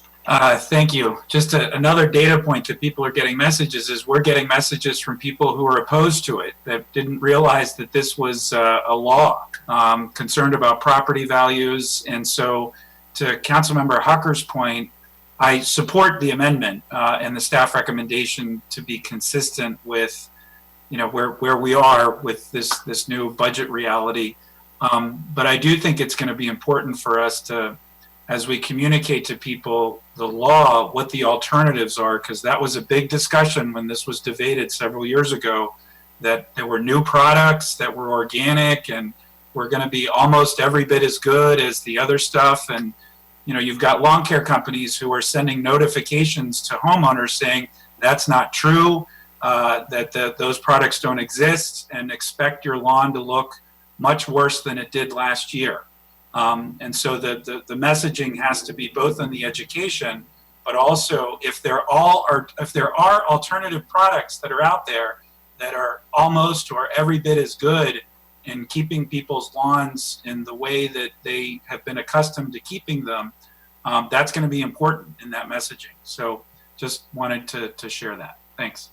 Thank you. I have no other speakers. We have a motion from Vice President Hucker and seconded by Councilmember Rice. All those in favor, please raise your hand. And that is unanimous. Thank you. The next item is item number 11, and it's a little confusing on how it's written on our agenda. Yeah. But it's the DEP General Fund and Water Quality Protection Fund, and that's also Vice President Hucker. Yes. Thank you, Mr. President. This is our highly successful Water Quality Protection Fund, where funds are allocated to improve our water quality of our streams and the impacts of stormwater runoff, and to meet our commitments to the Bay watershed. There are a few executive recommended items in this budget that are not included in the continuity of services, including a countywide anti-litter campaign, a watershed grant funding to nonprofits, and implementing more pet waste stations, which are apparently very popular, and we have many requests for. The budget supports the continuity of service from FY20, including the Wheaton redevelopment project operating budget and the increased costs for the watershed monitoring. And Keith will note in further detail, he suggests that we defer the bump in storm drain culvert work that was discussed during the CIP hearings from beginning in FY21 to beginning in FY22, which gives DEP time to see if they can use long-term financing to lower the impact on our budget in the next few years. So with that, Keith, thanks again for your great packet. I'll let you elaborate on it. Yeah, the executive recommendation is about $29.6 million. Now remember, we just talked about the general fund budget, which the executive recommendation was about $3.4 million. So it gives you the idea of the scale of the water quality effort in the county, versus a lot of the environmental policy work that you see on the general fund side. So the water quality side, because of the permit requirements from the state, greatly ramped up over the last 17 years or so, and has dwarfed the rest of the DEP budget, with the exception of solid waste. So it's a very large budget as opposed to the general fund side. With that said, though, it's what we're seeing this year is much year. DEP is waiting for its new NPDES permit, the draft permit to come out, that it can get its CI and its operating budget in that. So what you see here, and it's pretty typical each year, you have a lot of incremental increased costs to do what they're already doing, especially in their stormwater maintenance and inspection program. That's a large piece of this budget. What's highlighted in the cover sheet are really just those incremental changes that are enhancements to some of the existing efforts that Vice President Hucker noted. And obviously they're good things to do, but they are outside compared to the your audio budget as is a going whole. in and out, Keith. Okay, I don't know what I can do about that, but Well, that's hopefully actually the pretty internet good. So will whatever improve. you did, keep Okay. doing it. There you go. Okay. So what we're seeing are relatively small increases in areas outside of continuity of service. And staff's recommendation is still an increase from FY21 or FY20 of about $408,000. The items that staff identified to remove are about $335,000, including, of course, the compensation adjustment and also those other items that Vice President Hucker noted. On the CIP side, which was also noted, the council was supportive of increasing the several projects in the storm drain program, which are funded out of the Water Quality Protection Fund. But one of the challenges with the storm drain culvert program is that it doesn't have approval from the state yet for the use of long-term financing, and there's some question of that will happen. That's one. The second piece is that because of the moved Wheaton bill and their current lease costs, they are facing a double lease issue in part of FY21, and that affects the Water Quality Protection Fund balance a bit. And so if you combine that with You're losing you again, Keith, your audio. Keith, are you there? He pulled a Hans. Yeah, he did. He reamered. Does everybody understand the point Keith was making of just deferring this until the state authorizes long-term financing? Yeah, I think we got most of it, but. So if Keith doesn't come on, I would move his recommendation. Okay, according to Michelle, his network dropped him, and it's been moved by Vice President Hucker and seconded by Councilmember Reamer. And Keith, out of the room, actually might get this passed. All those in favor? Oh, wait, we have speakers. Councilmember Friedson, please. Yeah, thank you, Council President. Thank you to the chair. Sorry. I'm a little bit. Go ahead, Keith. I don't know where you lost me. Well, we almost got a motion passed without you here. We have to start over from the beginning. You were doing great. I just maybe it's better when I don't talk. There you go. Just wanted to mention that the other projects in the storm drain program, not other than the culvert program, the facility planning and the storm drain general project would still have their increases that were discussed earlier included within the fund that is assumed as part of this operating budget. So it would just be the culvert program that would be pushed back a year. The other two programs would be increased as the council had already preliminarily recommended. And that's all I have regarding this, unless there's any questions. Okay. Yeah, I have some questions about that. I know, but Vice President Hucker, did you have anything else, or? If I did, I've forgotten it. No, okay. I think that's fine. Councilmember Friedson, please. Yeah, I'm just trying to get an understanding of this. I mean, the council already voted and approved on the DOT side of this change, and now on the DEP side of this is the recommendation to delay it. And so I'm just trying to understand: have DEP and DOT discussed this together? Is this the? Go ahead. Well, let me say the increase was actually generated by me, or the staff recommended the increase, not the executive. Well, so it's generated and a memo from me, and which I appreciate. Well, think the executive did not recommend any changes in any of the storm drains. So yes, well, I didn't feel a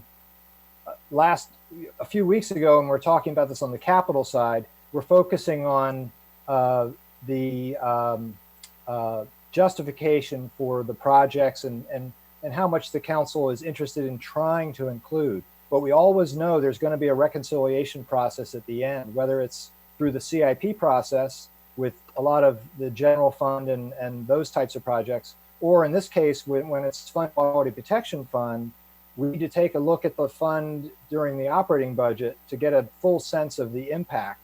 And in this case, I was convinced that given the impacts in FY21 and the uncertainty of the financing, that it was better to start the increase, still commit to the increase in the 6-year program, but just start it a year later. And once again, it was a staff recommendation to have the increase in the first place, not DOT. So I don't want to pit. It's not pitting DOT against DEP. Council members initiate policy. I mean, I appreciate the recommendation. I sent a memo to colleagues. I appreciate your efforts to move forward with what I thought was a thoughtful recommendation. It was less than what I had suggested, but given the moment that we were in, it made sense. But I just want to be clear there. And I'm just trying to understand, in FY21, is there an increase still based on what was approved before, or you are keeping that level funded and starting the increase in FY22? Well, there's 3 projects. The facility planning project would see an increase in 21, and that's because they actually do have to have the staff and consulting support to move projects forward. So if you're doing more work, you do have to have that front end work available. So staff is recommending continuing with that. The storm drain general project, which is a separate project, would also see an increase in 21. That's where you have projects that are less than $500,000. Right. They get put into that project. So you would still see a bump in that project in 21, and then a further bump in 22 and beyond. So that would still remain under my recommendation. The culvert project is unique because unlike the other two, unlike the storm drain general project, which can get the long-term financing, The culvert project is still under debate or unsettled with the state because it's not seen as having as strong a water quality argument.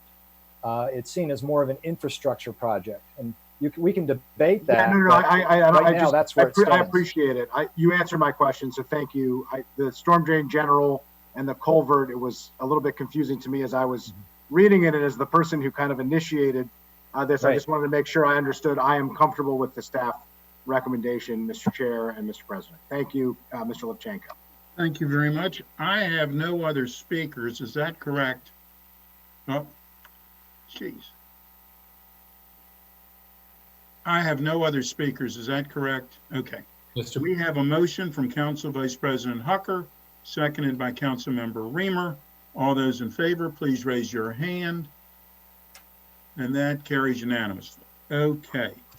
Item number 12 is also Vice President Hucker, and that's the DEP Recycling and Resource Management and Solid Waste Service Charges.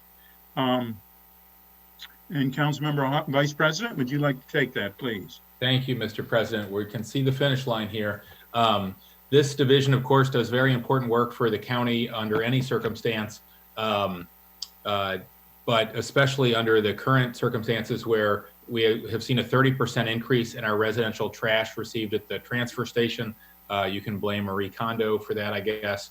But want to thank the leadership from DEP that's here with us today, and certainly all of our county employees and contractors who are under difficult circumstances getting all that to our facilities and helping us reach our environmental goals. The continuity of service budget touches on a variety of ongoing activities that Keith can elaborate on, and he can also he'll describe the solid waste disposal fund fiscal plan and service charge as well. And I think Director Ortiz, with your permission, wants to get in on this as well after Mr. Levchenko, Mr. President.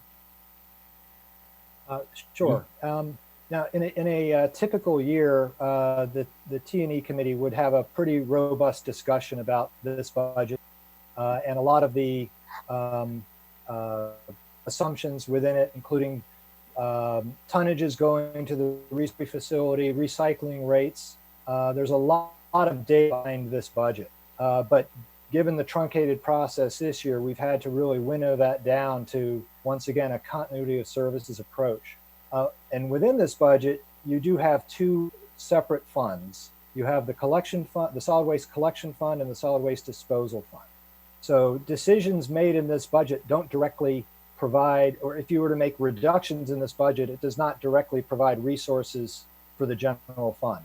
What it does do is perhaps reduce the need for rates being as high in the solid waste charges. And those charges are, of course, paid by property owners in the county and folks tipping their commercial garbage at the transfer station.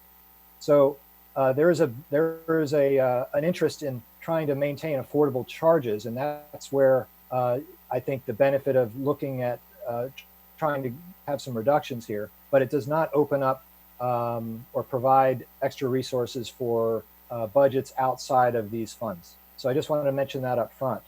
And I think I want to talk about the collect fund first, because that's a little more straightforward.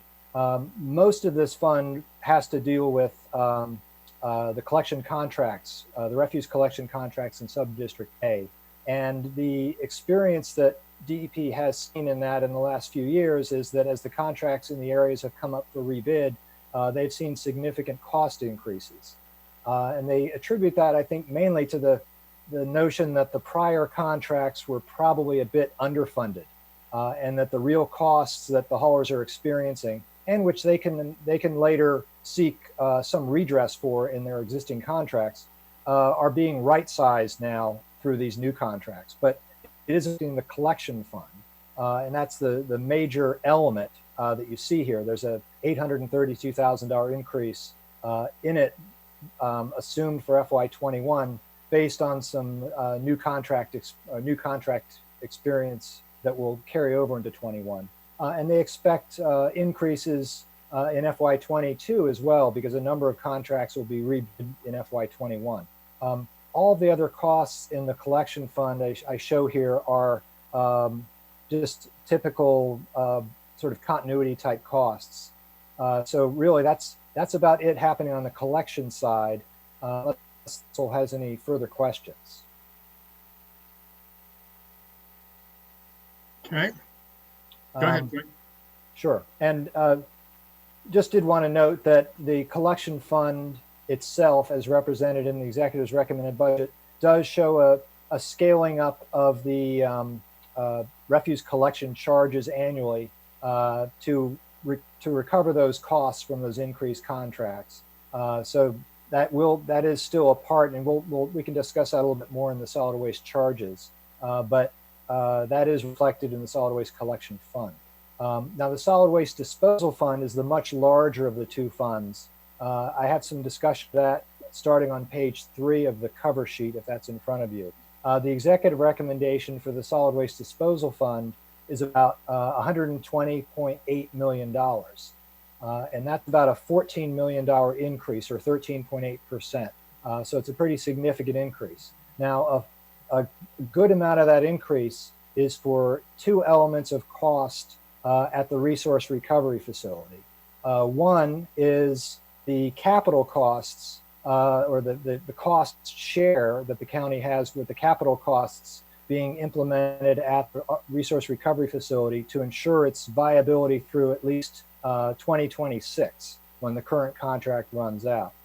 So there's a capital replacement plan with some dollars in this year and next year to cover that. That's about $5+ million alone in FY21, part of that increase. Another element of that increase is the reduced energy revenue that's going to be expected to be generated at the resource recovery facility because of lower per megawatt costs that can be obtained on the market. So those revenues offset costs in the resource recovery facility program. So they get reflected as cost savings in our budget. So if the cost savings go down, then the costs go up, and that's another $3 or $4 million in FY21. So those two items make up 2/3 of that increase in the disposal fund. And then there are some elements, some new elements that I want to make sure we discuss that are, I think, of interest to the council. First, within the continuity of services, there's several elements related to the food waste or food scraps diversion program. You may recall a couple of years ago, there was a food waste strategic plan that looked at the broad scope of how to deal with food waste in the county, including food recovery to reserve the public that can benefit from additional food, but also different ways it can be dealt with in different sectors, and ultimately how to divert it from the waste stream in general.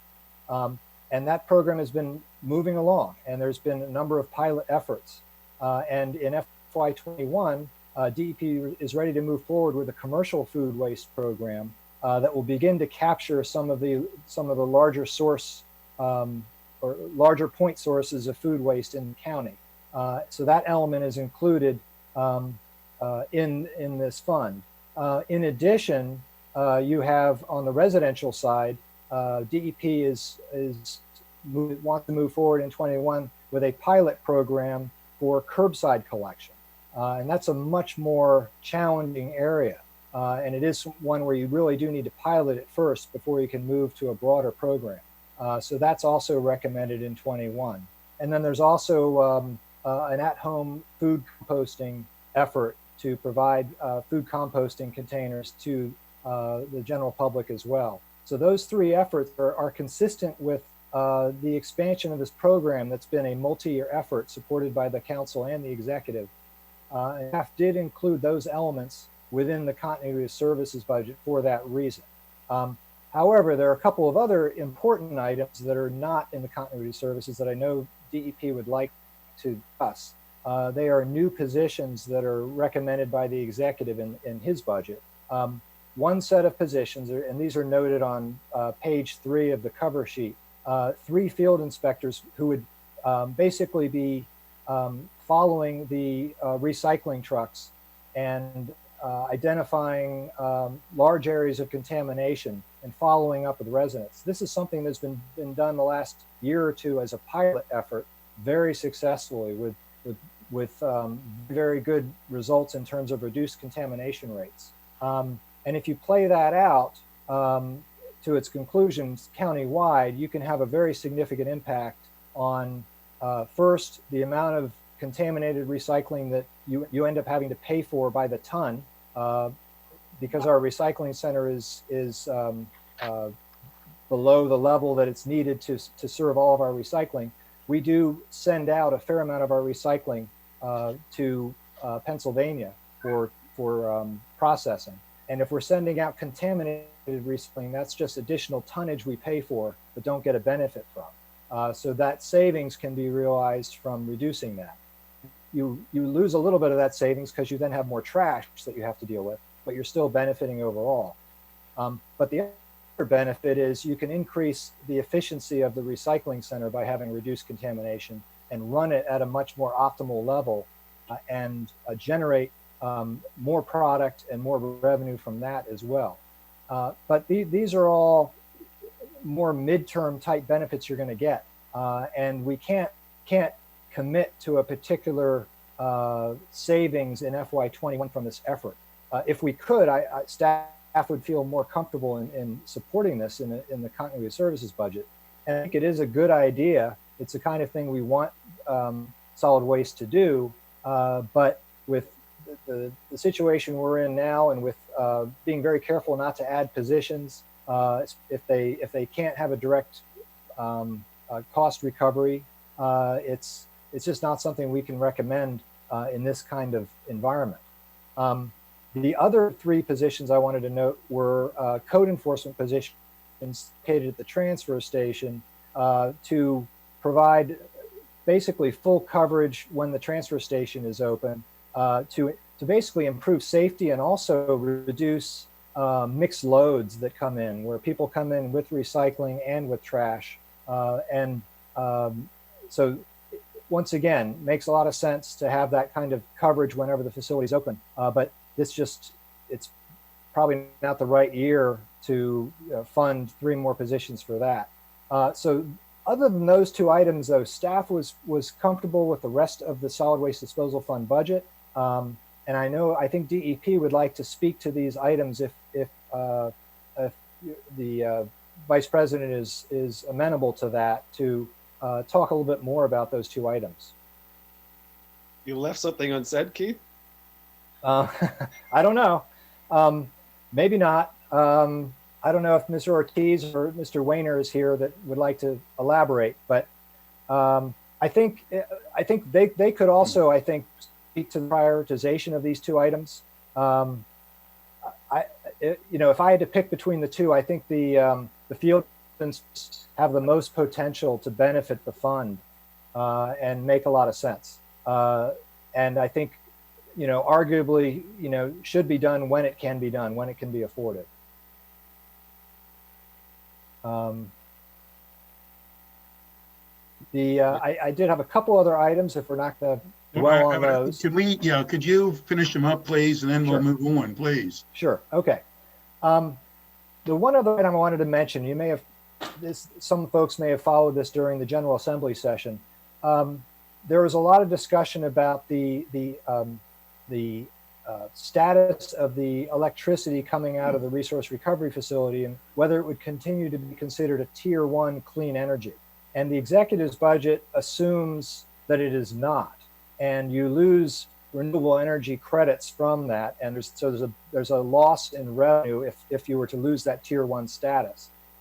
However, the General Assembly was not able to ultimately enact that legislation. So we will, at least for 1 more year, have the benefit of that revenue. So that's the good news. And theoretically, we could add that revenue to the fund, and that could follow through with perhaps reduced rates or reduced charges. However, the other problem, though, is since the budget was developed, the energy revenues I mentioned earlier, the per megawatt revenues, have gone down even more.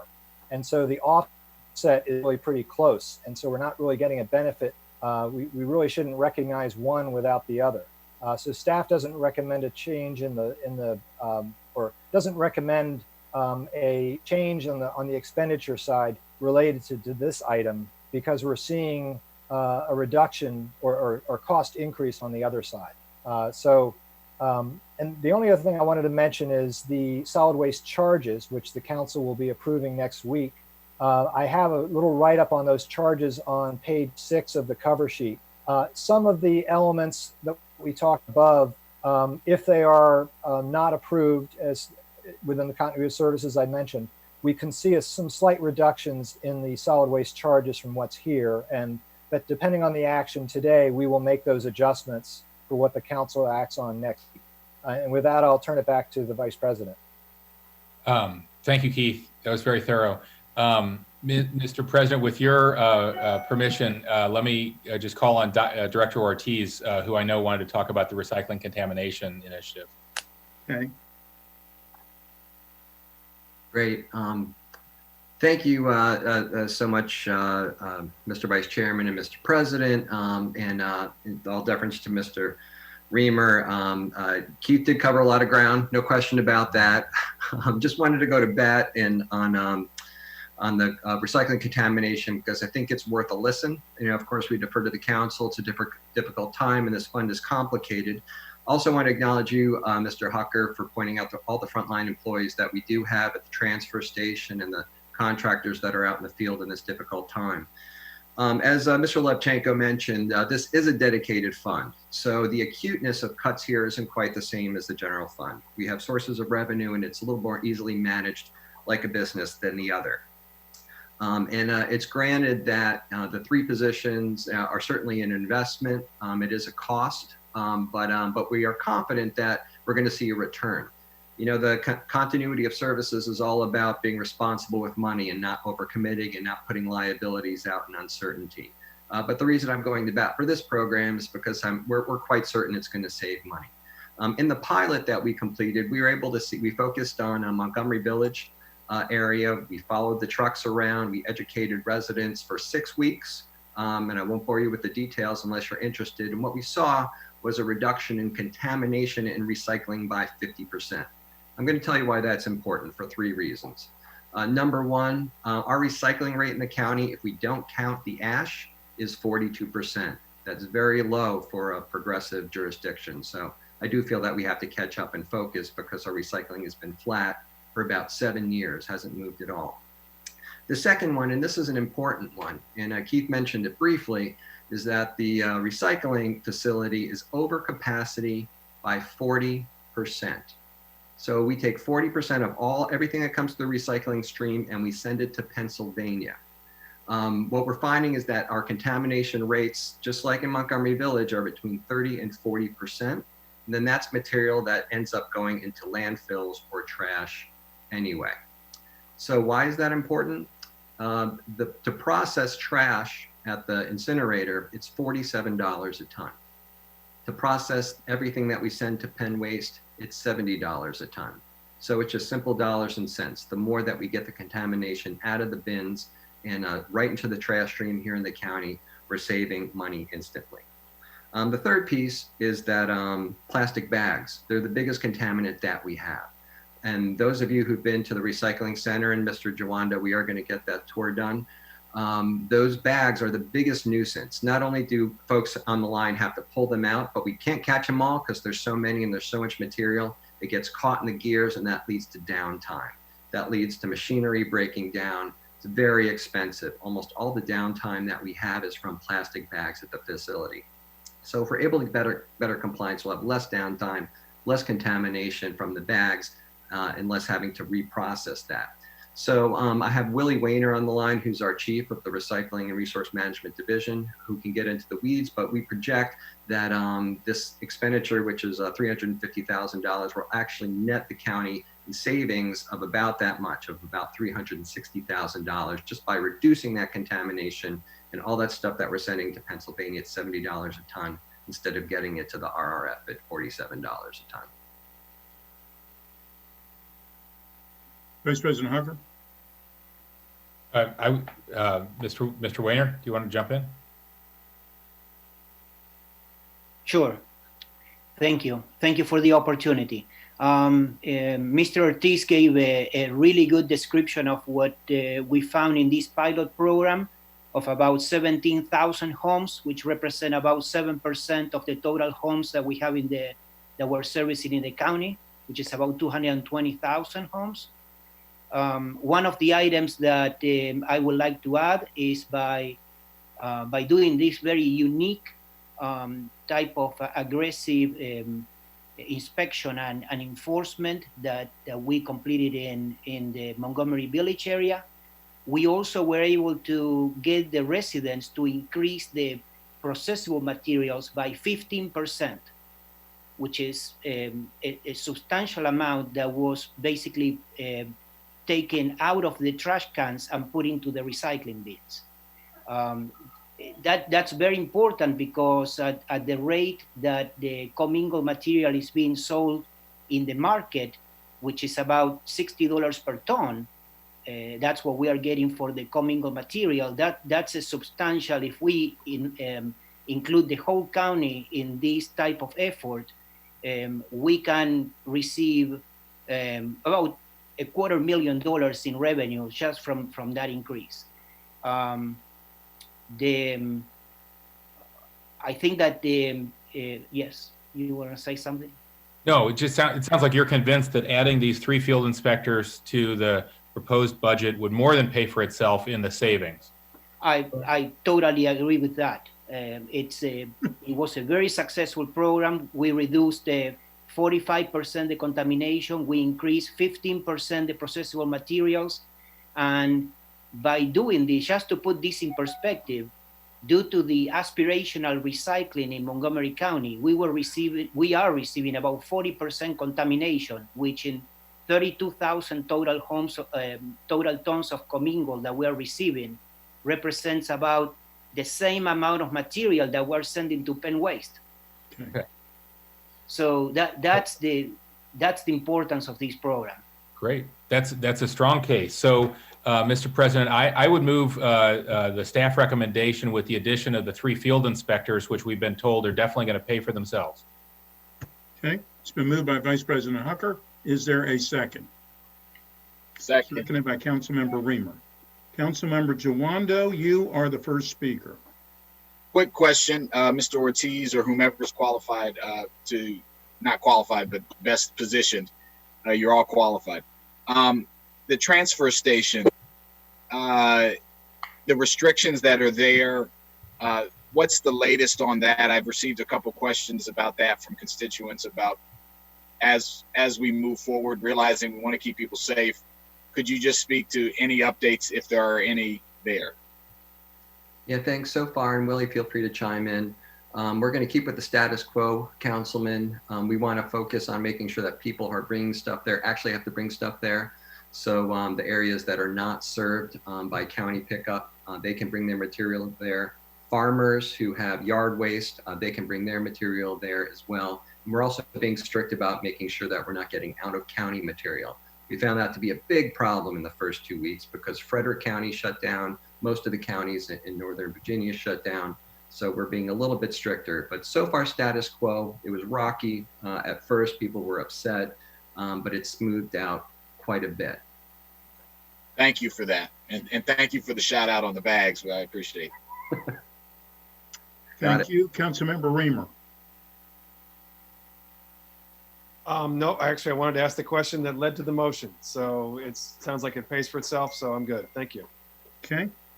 It's been moved, and I have no other speakers. It's been moved and by Council Vice President Hucker and seconded by Councilmember Reamer. All those in favor, please raise your hand. And that carries almost, yes, unanimously. That's slow unanimously. Okay. Thank you. And our last item, thank you very much for all that were here for this item. Our last item is council offices, and that's Councilmember Navarro. Thank you, Mr. President. Let me speak very slow because I know everybody really wants to hang out a little bit. That was good. That's good. Well, first of all, this is our council office budget, and I first want to thank Ms. Marlene Michelson and every single one of our council staff, because they have really done an incredible job. This has not been an easy transition. Nobody could have prepared for what we're doing. And I have to say that everybody has been so amazing, so available, really stepped up during this difficult time, providing us with all the information we need, while we know also dealing with their own personal, family challenges, especially in light of this pandemic. So first of all, thank you, thank you, thank you. You are the ones who allow us to do our job. So that's number one. Number two, I have to thank also the executive, because he did include in his budget, not original, but the budget itself, the items that we felt would be important to help us strengthen our capacity. And a lot of this, of course, came out of the NAPA report that everybody has been so involved in. I know Councilmember Bernaus and the group that came together, Councilmember Jawanda, Councilmember Glass, all worked also with the NAPA report. And there's quite a number of observations there and recommendations that are going to be really important. But of course, we understand that here we are with the continuation of operations, continuation of services budget. So Ms. Michelson is going to describe what she believes we should do with the council office budget to be aligned, and some strategies as we also seek to strengthen our capacity. I have to also mention that, we have had these vacancies, and, some have been because of personal, illnesses and just other kinds of, retirements and things like that. So it's important to keep that in mind, because when we talk about continuity operations, I feel like this office has been caught in a weird space, because things, they're not where they should be in terms of continuity of operations because of all of these vacancies. So that is something to keep in mind too. We serve a county of 1 million residents. This is a $6.8 billion budget. Our central staff really provides so much, to us, and we can't undermine our own capacity to do our work in that way. So I want to frame it that way as well, because the definition of continuity of operations, I submit to you that we need to get back to continuity of operation levels. We're not there. So with that, Ms. Michelson, I'll turn it over to you to walk us through your recommendations. Thank you. And I am delighted to be the last item on your agenda today. I will try and make this as brief as possible, because I see some of you starting to get just a little bit tired. So I just want to echo what Councilmember Navarro said, which is that the large increase you saw in our budget was as a result of a lot of thinking that the council did following the NAPA report about what resources were needed. And unfortunately, because of this continuity of services budget, we are pulling back on a lot of it for now. So let me quickly tell you what we are taking out from the budget submission. First, compensation, as we have with all other budgets. Second, increase in council member offices budgets, which was going to give you the ability to get some contractual support and serve your residents better. Third was an increase in central staff operating expenses, which the council had hoped was going to go to some consulting resources related to economic development. We'll put that on hold. And finally, a new legislative attorney position. And I don't think I need to tell you that this council has been very interested in new legislation. So we are taking that out for now and hope we can restore it. What we're keeping in the budget is the annualization of FY20 costs.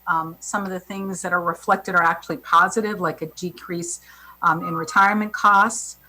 We did in FY20 switch our transportation services from being personnel to consulting. Those services will stay within the budget.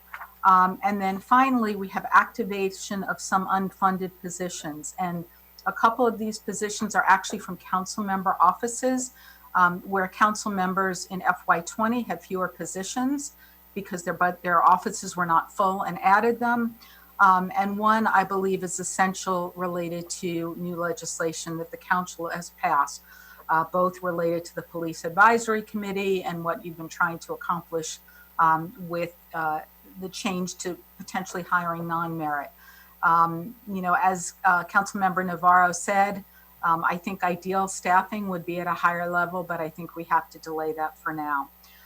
In total, the continuity of services budget reduces over $1 million from the budget the council submitted, a 7.5% decrease from your submission, and the change from FY20 is only a 1.7% increase. And I'll stop there and see if you have any questions. Thank you. Councilmember Navarro, did you have anything in addition? I don't. I just wanted to move the staff recommendation.